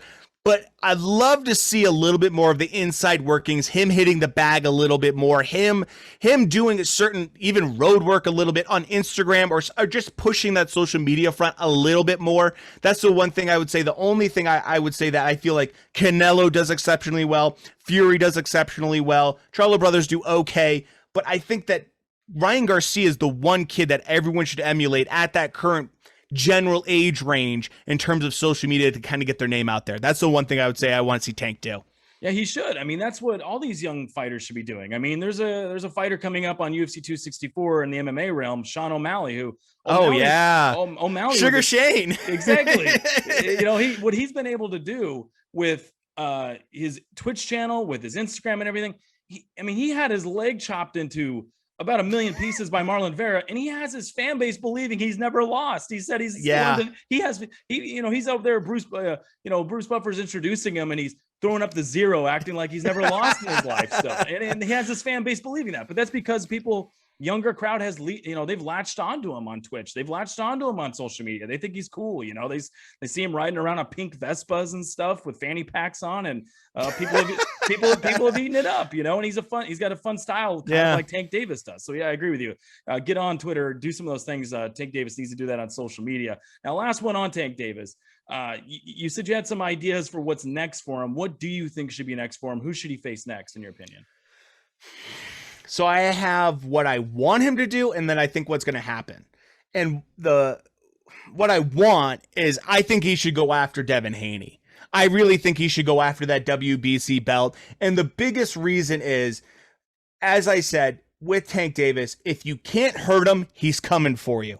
And as we saw with the Linares fight with Devin Haney, he doesn't hit hard enough, at least currently at this stage, at his current age. The man's strength isn't currently there enough, or he might never have it, but Tank Davis does. Devin Haney is going to give some issues in terms of boxing. He's a fantastic boxer, great hand speed. He's very intelligent also in the ring, but I really do think that Tank Davis could win that fight. Before the Linares fight and before the Barrios fight, if you ask me, I would have said, I don't know about Tank. I think he might get a little bit outboxed.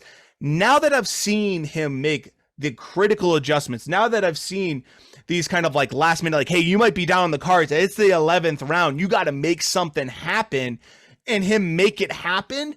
To me, I'm going to favor Tank. Tank Davis to me is number 3 in the lightweight division over Devin Haney. In my opinion, you have Lopez number 1, number 2 is Loma, and then right there's Tank Davis.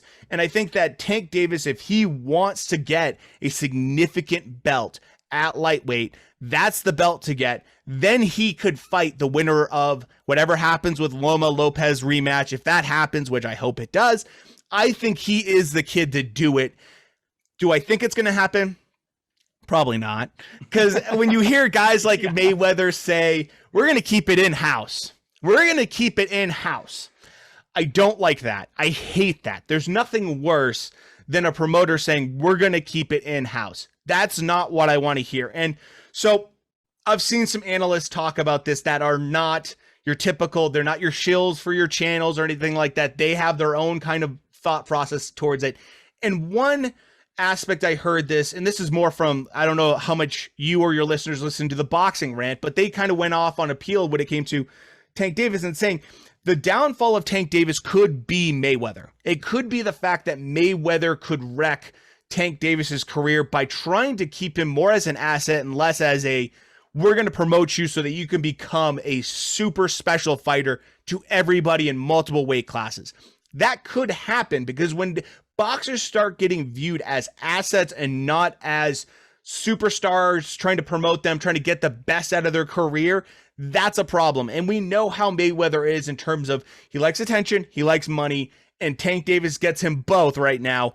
Do you put him at risk by putting him up against someone like a Devin Haney? Like I said, I think he beats Devin Haney, but you never know with these guys that are this young. Right now, they could be, Devin Haney could get some significant power in the next year or so. Who knows?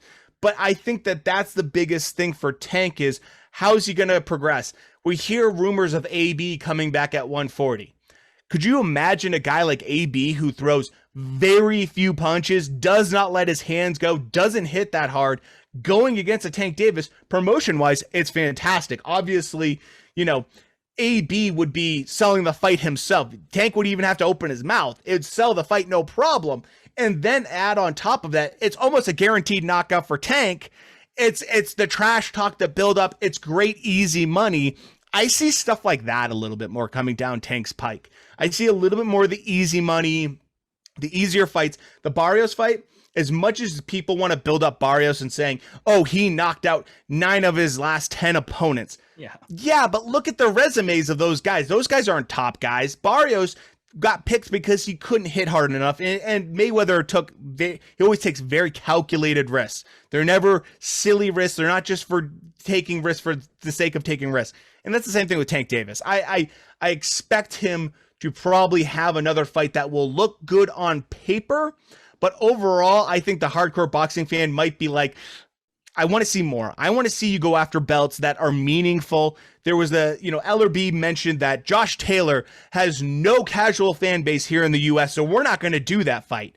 Come on. We can read through promoter speak. We know what that means. We're not risking Tank Davis fighting a very top level 140, the top of the top 140 level that is huge, powerful, and has a lot to bring to the table. It's just not going to happen. So I think I'm not holding my breath for a major fight for Tank, but I do think we will see what happens going forward with Tank. He has had issues with Mayweather in the past. If there's a contract negotiation, if there's changes of the guard in terms of who promotes him, it could really open him up. I don't want to say he has to do that, but it will be interesting to see how he goes forward because he might get sick of having to live in the shadow of Mayweather. Yeah, well, if he's yelling at him during the fight, and in his corner, I mean, it's like, well, Floyd, either get into his corner or get the heck out of his corner. Like, what are you then? Yeah, I mean, And, you talked about the shadow there. At some point, you want to be your own athlete. You want to be your own fighter. I do wonder that down the line here, at one point, this is going to really rub Gervonta Davis the wrong way and Floyd Mayweather on the same hand the wrong way, all this. And even that moment, I think, was a little of Floyd trying to get the spotlight on him for a second. You know, he wanted that moment. So, yeah, that'll be interesting there. But we've talked about it, and you just talked about it even more again. Yeah, Devin Haney would be an interesting fight. And I think, and I've said it before in the last show I had you on, I think he would send Devin Haney to a dark place, I think he would send him to the shadow realm with the power. Yeah. And from what we saw in Devin Haney's last fight, nothing against Devin Haney. Maybe he goes out there and he outboxes him and looks fantastic for 12 rounds and avoids power. And maybe, as you said, gets a little of his own power, does something in the fight where he's able to win. But from what I saw, he's going to eat some shots at some point, especially if he's trying to be more quote unquote exciting. And I think Gervonta Davis would beat him. And that's what Davis should want to do. That's where some of these guys like Davis, like if you really want to be a superstar, you really want to be top, pound for pound fighter, go start taking out some of these young, other exciting fighters. And then people can't ignore you. People won't be able to ignore Tank Davis if he does that. Broner fight. Anything like that would also be interesting. I would not mind seeing those in the future for Gervonta Davis. He is Jayson from Glove Talk. Again, follow him on Twitter at glove_talk. And the next fighter I'm going to talk about, the next fight from this past weekend, Jayson, I know you're just you're chomping at the bit to get to this one. It is your boy, Vasily Lomachenko. He's back in action this past weekend. Looked fantastic. Is this the best version of Loma? And there's been some great ones. Is this one of the best versions of Loma you've ever seen? And just your overall thoughts on what we saw Lomachenko do? So you know that even Lomachenko fans were a little bit nervous going into this. When I made the fight prediction that Loma said he was going to go in there and stop Nakatani, I said, I don't know. Nakatani has a hell of a good chin, which we saw in that fight. He can take some serious shots. So I went in thinking, I think this is going to be really tough. Loma has issues sometimes with guys with good reach. Example being Luke Campbell trying to get on the inside. It's not always super easy for him, depending on how he's doing. I thought going in, he's going to get a decision, but it's going to be a tough win. And boy, oh boy, was I wrong. And I'm so glad I was wrong. I'm sitting there watching the fight. And granted, I'm fanboying like crazy, but just to see Twitter explode in terms of the boxing Twitter, people are just, I'd say the fans of Loma are so happy to see this version of Loma because it's what you want to see from him. It's where you see him and go, he's so special. And you understand guys like Teddy Atlas now, where after his second fight, Loma as a professional said, this guy's a top 5 pound for pound, and people call Teddy Atlas crazy. Now you see what Teddy sees, and it gets you so excited every single fight. Now, that said, I think he needed to do this. This is a statement fight that he had to do. You had Lopez Sr. sitting front row watching you. You know that ESPN, I mean, come on. ESPN said the same bit about 50 times over, a glitch in the Matrix, Matrix Reloaded, time and time. We heard it all 50 million times on the lead up. And I will say this, I think it was disrespectful to Nakatani in that sense, because I heard more about Lopez than Nakatani. Nakatani is a top 10 lightweight, very skilled fighter, very big fighter, solid chin, good power punching. His feet are slow, which we definitely saw in this fight. Yeah. And I think that's what Loma knew going into it.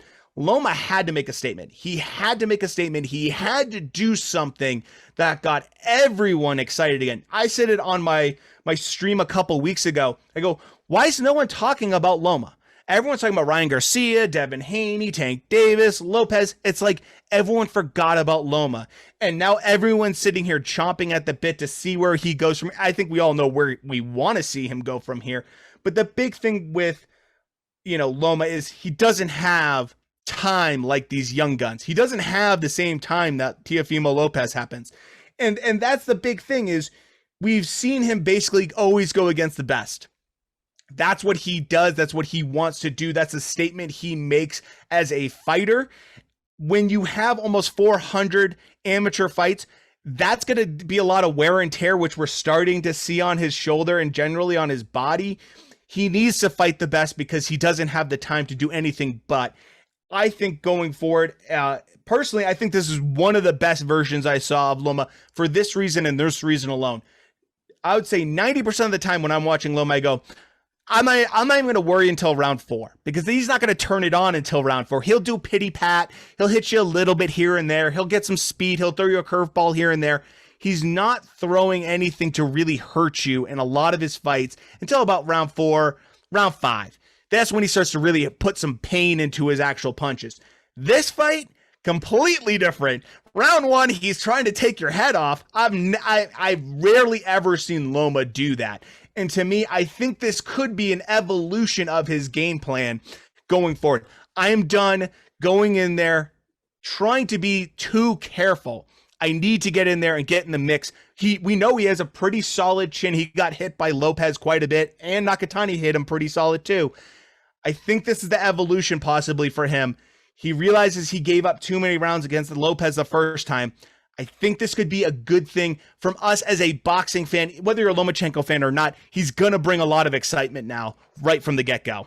He is, and he was cutting angles in this fight. He was looking fantastic, just absolutely picking him apart. And yeah, I mean, when you're an older fighter, and in general, you don't want to take much damage anyway, but also, everyone thinks of just getting hit, right, with punches. But you have to think also any fighter, their knees, their shoulders, their body in general, when you're going in there for 10, 11, 12 rounds, that takes some years off of your body. So what's the quickest way to stop that progression is to go out there round 1, like you said, be aggressive, try to finish this fight in the 3rd, the 4th, the 5th, the 6th round. Don't get into that, that round 9 or whatever. Don't take your body that deep into fights. Try to not to take as much damage. Try to not put as much damage on your body. Get the other guy out there or get some rounds accumulated and get the heck out of there. And I liked what I saw from Lomo in that fight for sure. And that leads my next question here. You mentioned it a little bit, the Teofimo Lopez junior fight, and if that could be next. And I think that's kind of what you're saying, but I'll just ask you anyway. What do you think is next for Loma? Is it Lopez Jr.? Is it the rematch? Well, yeah, I think I have to agree with you first and foremost, because I think you don't get paid for overtime when it comes to fighting, right? Extra rounds doesn't mean extra money, so you might as well get in there and get it done. And I think that for Loma, he sees exactly where he wants to go, and it's his path forward. He's not going to take a stay busy fight. He's not doing that anymore. No. That's not at all what's going to happen going forward. We already know what's kind of the path for Lopez. It's going to be the Kambosos fight. The thing with Kambosos is that it's a done deal. It's a contract. The only way I see any way of it getting around it is paying insane step aside money. I just don't see it happening. So basically we know that Lopez is back in camp. He just started camp again for that fight. That's going to be in August. That said, Loma made a very clear statement after this fight, which is, I will wait. You know what I want. Yeah, I will wait. I know what you want. Let's go for it. Now, Lopez's camp has said already off the bat, they're going to give stipulations to Loma. Basically, they're going to give him the same stipulations that they were given the first time in terms of pay and everything else. Obviously, the A side is going to be Lopez. I honestly think that Loma's one of those rare guys that doesn't care. Yeah. And I know he doesn't care for one reason alone. The first time they fought, there was no rematch clause. He wanted to get the deal done so bad, he wanted nothing to step in the way. I think that's the case this time. I will give credit to Lopez Sr. for being there. And actually, he even rooted a little bit for Loma. Like, he got excited for Loma. And he even said afterwards, yeah, we're going to make the deal. It's going to happen. The big thing is, after it happens, in terms of a trilogy, another rematch, anything like that, we don't know if that's going to be part of it. I would imagine it would be. Lopez wants to move to 140, which is smart for his body size, his physique. Making 135 is really tough with him, especially even though he's young. I think that's his future for sure. So they don't want to mess around too much in terms of contracts. That's a good thing for us as fight fans. We're not going to get this whole back and forth kind of nonsense. Lopez just re-signed with Top Rank, so this is another big plus for us. It's not going to be issues in terms of network or promotion kind of BS. I think that's what's going to happen going forward. Like I said, Loma has his eye on the prize. He only has it on one thing, and that is, as he said, where are my belts? Where are my belts? He wants to go for those belts. Everyone's saying to go back down to 130. He says, no, I'm not doing that without my belts. And look, I'm seeing some people say, we don't need to see that fight again. We don't need to see Lopez versus Loma again. And I'm going to say this. That's the most insane thing I've heard from boxing fans, because we sit here and complain time and time again about not seeing the best fighters fight the best. It's Lopez, Loma. It's 1 and 2. It's the best fighting the best. We need to see it again. I think that we all, whether we like to agree with what Loma did in terms of the shoulder injury and fighting anyways, I think that was a dumb decision on his part. I think he realizes it is. I know his camp certainly does not appreciate the fact that he went in with a hurt shoulder. We need to see that fight again. And as a general boxing fan, but also as a Loma fan, I want to see it. I also am a fan of Lopez, and I want to see him fight the best. I don't want to see Lopez fight Kambosos. I don't care about that fight. I don't care about him fighting anyone else other than Loma, purely because I think the lead up is amazing. The trash talk, you have the fathers in both corners. Everything about this just screams unbelievable fight as a fight fan. I agree. And it's that is the matchup to make next. And it's one of those things where, if Loma goes out there and gets beat again, then yeah, Loma can move on and he can have some matchups at the end of his career here, some other still very good to great matchups, and that'll be the end of it. But let's say Loma does go and beat Lopez, then maybe you get the trilogy down the line at some point. I think that's what you want to see. We want to see the best fight the best. We want to see big names fight other big names. I mean, even this, even the Tank Davis fight versus Mario Barrios. I was intrigued by it because I wanted to see what Tank Davis was going to do 2 weight classes up. But would I have rather seen some other opponents like a Devin Haney in there, even though I think Tank Davis wins that fight too? Yes, that's what we want to see. We want to see names fighting each other. We want to see superstars or potential superstars fighting each other. And I think that's what a Loma fight versus Teofimo Lopez Jr. would be. So I'm definitely on that same page with you. He is Jayson from Glove Talk. Again, you can follow him on Instagram at glove.talk. Just a couple more for you, Jayson, quickly, and then I'll get you out of here. We'll go to that Deontay Wilder-Tyson Fury fight. I mentioned it a little bit leading up to it here. I asked you last time about, does Deontay Wilder himself have to do something different in this matchup? And I'll probably have you on before the actual fight itself coming up too, but just leading it up to here, let's go and look at the Tyson Fury side of things. What do you think Tyson Fury has to do in this fight? Because, the first fight, he was looking pretty good, obviously, outside of the knockdown, but he still was able to somehow Undertaker style raise from the dead from that knockdown for Deontay Wilder. And, that fight, he did all right in that fight. Second fight, obviously, he put some weight on, added some power, knocks Deontay Wilder out. Now the third fight here, and he can kind of put this trilogy to bed, obviously, if he wins it, and then he can go fight an Anthony Joshua or somebody else or whoever.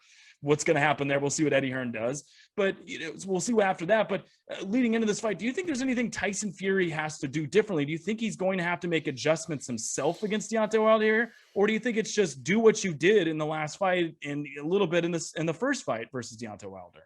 I think Tyson Fury has to do one thing really importantly when it comes to this next fight, and that is stay as sharp as possible, because he can't do, I personally don't think he can do what he did in the second fight again.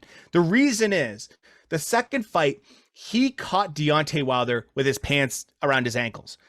No way, Wilder, no one thought that Fury was going to come straight at him like a heat-seeking missile and just try to blow him out. No one saw that. We heard, and this is the beauty of someone like a Tyson Fury. He goes in there and says to everyone, I'm going to weigh 275 pounds. Everyone's like, yeah, right. You're going to weigh 275. Yeah, okay. So no one takes him serious sometimes when he says this stuff. He just said at their last press conference, I'm going to weigh 300 pounds. Do I actually think he's going to? I don't know. And that's the beauty of, I think, Tyson Fury, is the mental games that he plays with the fan base, with the media, with his opponent. I think he's a master of that. And so he's obviously, I think if we watch the press conference, obviously Wilder doesn't seem to be having any of it. You have to wonder how much of this is in his head at this point. I think it's safe to say pretty severely. I think the big thing is with Fury is, you got to go in there and you got to assert dominance, be on the front foot. But boy, you can't take for granted that right hand of Wilder. And although I want to see, Fury go in there and make a statement again, and let's be quite honest about it, out of all the rounds they've fought, there's only been 2 rounds where Fury got knocked down against Wilder. But that's all you really need with Wilder. He only needs 2 seconds and one punch. And if you're not careful, if you don't show some respect to the right hand, you're going to have problems. So I think the biggest problem I have going into a fight like this is that although Fury looks so good in the second fight, you have to remember leading up to that, he had 2 other fights. He was continuously active. Now he's been inactive for a significant amount of time.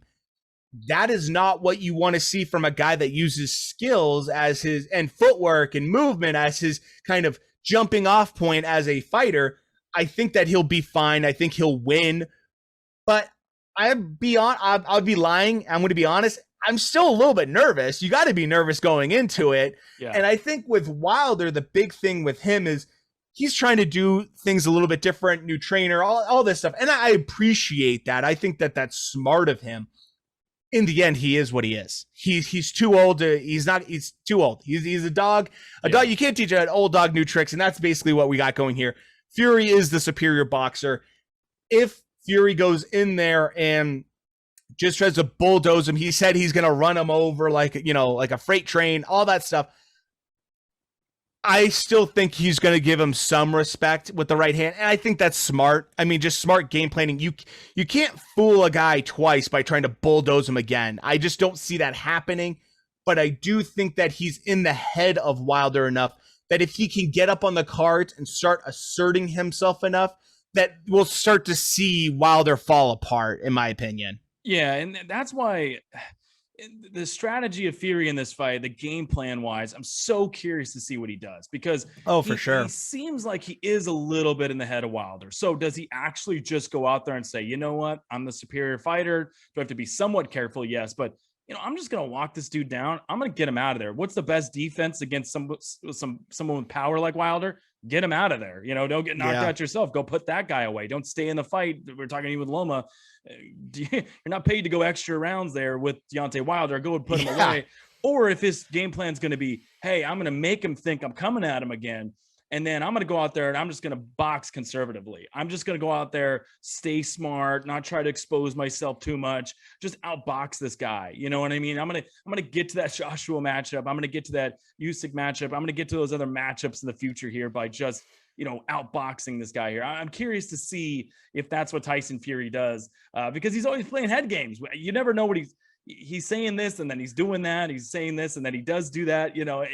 Fury's he's got the mind game down. And the press conference definitely the other day or like a couple weeks ago, it was very interesting to see Deontay Wilder not answer any questions, which was very weird. He made the statement and then he's got his headphones on and he's even asked a question and he just literally ignores it.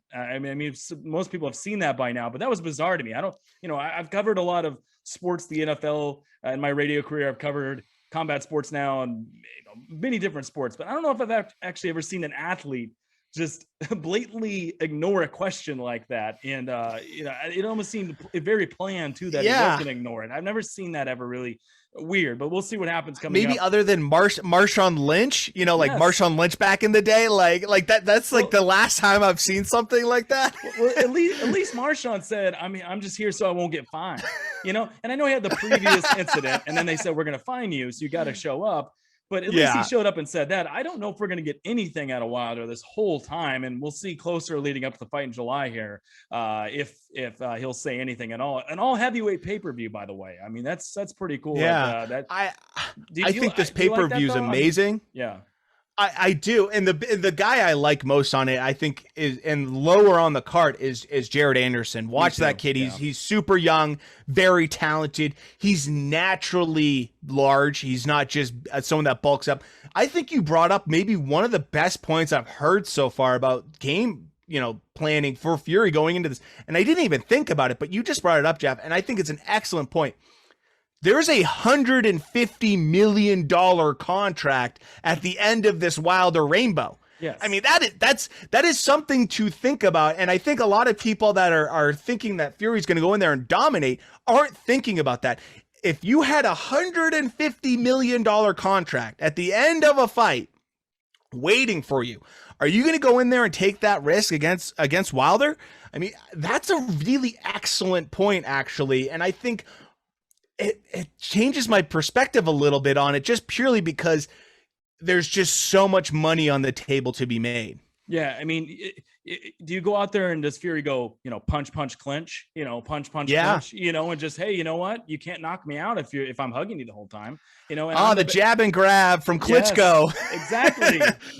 He made a career out of it, Vladimir Klitschko did. And, not saying Fury's going to do that because, again, he's his own character, but I could see a scenario where this fight is boring, actually, and people are not, don't love this fight, and Fury just gets out of it and then says, hey, Joshua, you're next. We're going to go unify this thing. We're going to go do it. I could see a scenario like that. So yeah, it's going to be interesting coming up. Did you have an extra point there you wanted to add real quick?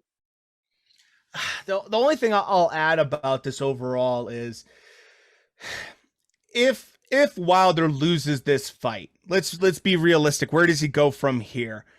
I think that if he wants to have other success as a heavyweight, there's other possibilities there. I think someone like an Andy Ruiz would be a great opponent. Dillian White, I've talked about on so many occasions, would be an excellent opponent for him.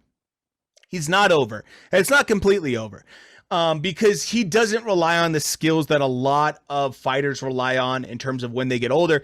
If you're someone that uses, quick twitch muscles and movement, that's your forte. You start slowing down, your reaction time's not the same. It's a real issue.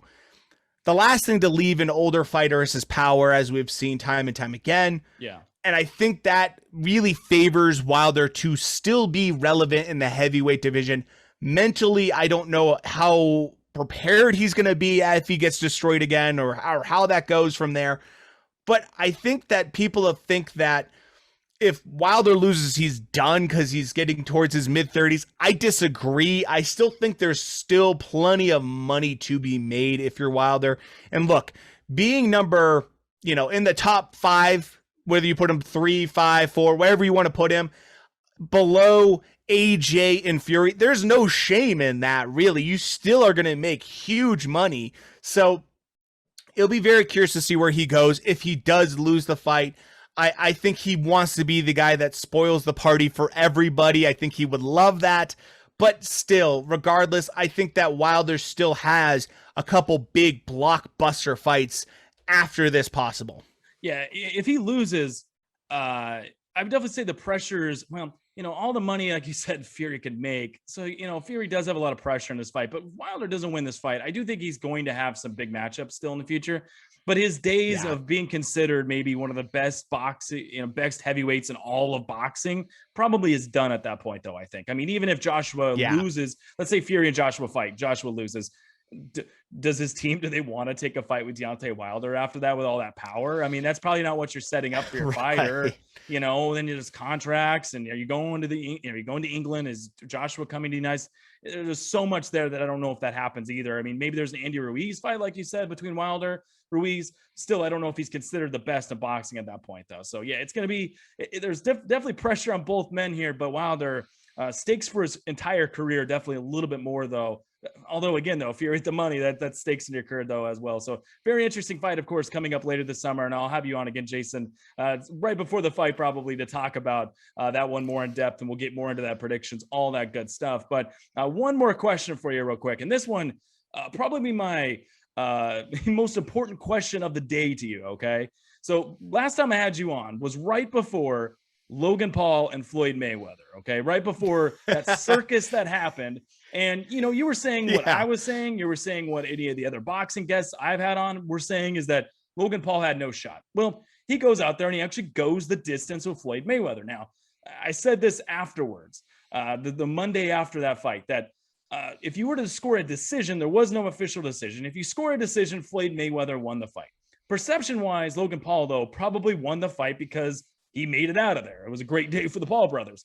Well, now we're getting new video coming out of this that makes me second guess that actually the perception of this fight, if you really dig deeper here, maybe this doesn't look as good for Logan Paul as I initially thought. As now there's footage from Showtime out there. There's people, they're tweeting it out. They're putting the articles out there about this video, including Showtime themselves, that shows Logan Paul in between rounds yelling to Floyd Mayweather, champ, champ, this is an exhibition, take it easy on me. Basically saying, hey man, like this pace you're putting, hey man, you got to be a little careful out, like, hey, you're going to hurt me out there. Which makes me rethink that, hey, Logan Paul, it looked great, but you had Floyd saying this is easy money. I don't want to say this was a fake fight, but maybe Floyd wasn't putting it as hard on Logan Paul. And then you have Logan Paul out here now saying, take it easy on me in the middle of the fight. This looks immediately. I think now Logan Paul, all right, any credit you had, I think you'll lose it after this now that you yelled this in the middle of this fight. What were your thoughts on it? Again, I hadn't had you on since then. I mean, what were your thoughts on that? And this just makes this even more of a circus, right? Can we just can we erase this fight from our minds? Can we just erase this from our combat sports memory? Yeah, I would say the thing that was interesting about that also was there was a lot of video going around about saying that Floyd knocked out Logan and that was holding him in the last round to keep him up too. That was also something that was going around. Look, okay, my general perspective, and I have a video on my channel about this, is I think that social media influencers participating in boxing is not the worst thing in the world. I know people that are hardcore boxing fans will say it's terrible for the sport and yada yada. I get that. I get that. But at the same time, look, exposure is important, especially when we're seeing, I mean, we just saw TikTokers versus YouTubers and all that kind of stuff. Was it garbage? Yeah, but was my chat and people on Twitch telling me to go watch it and we were watching it together and having fun? Yeah, it's cheap entertainment. As long as you go in knowing what you're paying for or what you're watching, or maybe not paying for and finding a way to watch, like, I get it. I think the big thing with the Paul brothers is that in a way, I have this weird kind of respect for them just for the sake that, like, look, they're putting themselves on this platform to be, watched while they're trying to fight really good fighters or big MMA guys or future Hall of Famers like Floyd and all this stuff like that. That is pretty impressive, and I will give you credit because they can sell fights really well. At the same time, you're not kidding anybody. You're not kidding anyone that watches actual fights and understands what's going on here. Logan Paul looked terrible overall. I mean, he looked like how I would look if I fought Floyd. Okay, Floyd, I think, understands that. I think this was almost in a way really good for Floyd. I think he says he's done. He's probably done, most likely done. I think that's smart of him. Now, whether or not it was fake or scripted or whatever like that, look, if it walks like a duck, it quacks like a duck, it's probably a duck. And I'm going to say when it comes to this kind of fight, I'm going to say that I think there was probably a mutual understanding or a general kind of understanding, like, hey, it's just like what we saw with Tyson Fury versus, Mike Tyson versus Roy Jones Jr. Mike Tyson could have knocked out Roy Jones Jr. He could have substantially hurt Roy Jones Jr., but he didn't. And there was a lot of clinching, and they kind of allowed it to happen. Evander Holyfield's even said on Joe Rogan's podcast he wants to kind of do some sparring and body sparring / exhibition. And, we won't go to the head. These guys know what they're signing up for. And I think there's a general respect or understanding, or whether it's in a contract or not, I don't know. But I do think that Floyd knew what he was getting himself into and what he was there for. The fact that he signed up and had a major contract with OnlyFans beforehand, and he wears an OnlyFans hat. I mean, Floyd had millions of dollars of advertising just on his shorts alone. He knows why he's there. He's not there to lose a fight. He's not there to win a fight. He's there to basically be some cheap entertainment and sell advertisement. We get that. And the Paul brothers, as much as I hate them in terms of they're not great fighters, they're not great boxers, they're good entertainment in general in terms of they know how to entertain. They know how to make, I got your hat and all that kind of BS. They know how to sell a fight. I get it. If you look at it like a circus and you look at it as very cheap entertainment, you can't be too mad at it. It's basically junk food for your brain. That's what it is. As a fight fan, it's just junk food. You're not getting anything quality out of it. Don't expect a filet mignon. That's not what you're getting as a fight. You're getting junk food. As long as you view it like that and you kind of are okay with that, it is what it is. Yeah, this is if you would get like a knockoff candy. You know what I mean? Like you didn't get the action. You got the sugar, you got the candy, but it wasn't like your actual brand name candies. It was like a little knockoff one. It was like some sour worms, but it was like the you pick your grocery store generic version of it. That's kind of what this was, but it was entertainment, like you said, and we've talked about it. I don't have an issue with it all that much. I mean, as long as it's bringing eyes to the sport. I just thought it was funny. Now this video of him saying that to take it easy on. I just thought that was so funny. I mean, what do you think? What do you think would happen if Deontay Wilder told Tyson Fury coming up, champ, take it easy on me? What do you think would happen? Then? I mean, that is where the comedic side of this becomes even a little bit more when you see videos like that of Logan Paul pleading to Floyd Mayweather not to beat me up too badly in the center of the ring before the round starts. It's definitely very comedic there. But he is Jayson from Glove Talk. Again, you can follow him on Twitter at @glove_talk. Same thing on Instagram, pretty much at glove.talk. Also, be sure to check out Jayson's Twitch channel. That's twitch.tv/glove talk. Jayson over there live streaming during a lot of these cards, especially boxing again, but some of the MMA ones as well. So go check out Jayson's Twitch channel, twitch.tv/glove talk. Jayson, as usual, my friend, it was fun having you on. Second time having you on now. I'm going to look to have you on for a third time coming up later this month before Deontay Wilder, Tyson Fury. But it's been fun today, man, and enjoy the rest of your day, and I'll talk to you very soon. Thank you so much, Jeff. And as always, fight fans, I hope you guys had a good time this last weekend. And hopefully we have some good fights coming up. So I can't wait to talk about it with you, Jeff. And as always, it's always fun when you have some top level guys. A little bit of circus here and there. A little bit of, junk food here and there is okay. Yes. But the real stuff is always good to have. Great stuff there from Jayson. Always have a great time. Had fun chatting with him there about everything in the boxing world. Now, again, I'll bring him on sometime soon here, sooner coming or leading up to Deontay Wilder versus Tyson Fury. And you can come here right on the Man of the Cage podcast for all that. Going to look to bring my guy Jeremy Harridge on leading up to that fight as well. So you're going to get a lot of boxing coverage later on in July and throughout the year, as you always do, right here on the Man of the Cage MMA and Combat Sports podcast. All right, that's going to do it for me today. And that's going to do it for me pretty much this week in general. We'll see. I was thinking about doing another episode or not. Of course, there's no major fights coming up this weekend. So if there's some more breaking news, maybe I'll do a YouTube live, or maybe I'll do a live video, or maybe I'll just do a quick video, or maybe if there's big enough news, I'll come on and do another episode. But for right now, that's going to do it for me this week. Going to take, not only time off, as I said, because I will be following everything. Still follow me on Twitter at Man in the Cage Pod. Same thing on Twitter at Man in the Cage Pod. On Instagram and on Twitter, at Man in the Cage Pod. Go to the YouTube channel, Man in the Cage MMA and Combat Sports Podcast. Subscribe there. Follow us and subscribe on all the audio platforms, Anchor, Spotify, Apple Podcasts, wherever you get them, guys. Go check out the website, maninthecagemmma.show. I'll still be posting stuff there. Still be tweeting throughout the week. Still keeping up with everything as the MMA news machine never stops. And there are some more smaller cards coming up this weekend, LFA 110. There's also some Titan FC, all that stuff. And I'll probably be tweeting about some of that, looking at it. And I'll have some thoughts on that throughout the weekend here, but probably just more on social media. But again, if something newsworthy pops up, I'll be tweeting about it for sure. And then I'll be up on here on the podcast talking about it on episode, we're getting to 100 now, almost episode 100 of the Man in the Cage podcast. And some great things even more so coming next week. Again, no big fights this weekend. Next weekend, we have UFC 264, McGregor versus Poirier. I have a new segment that I'm about to film shortly this week, actually, that I'll debut next week called MMA and Wine Pairings. Going to pair some wine with each, not with each, we'll see, but especially the main event and co-main main event of UFC 264. I'm looking forward to that.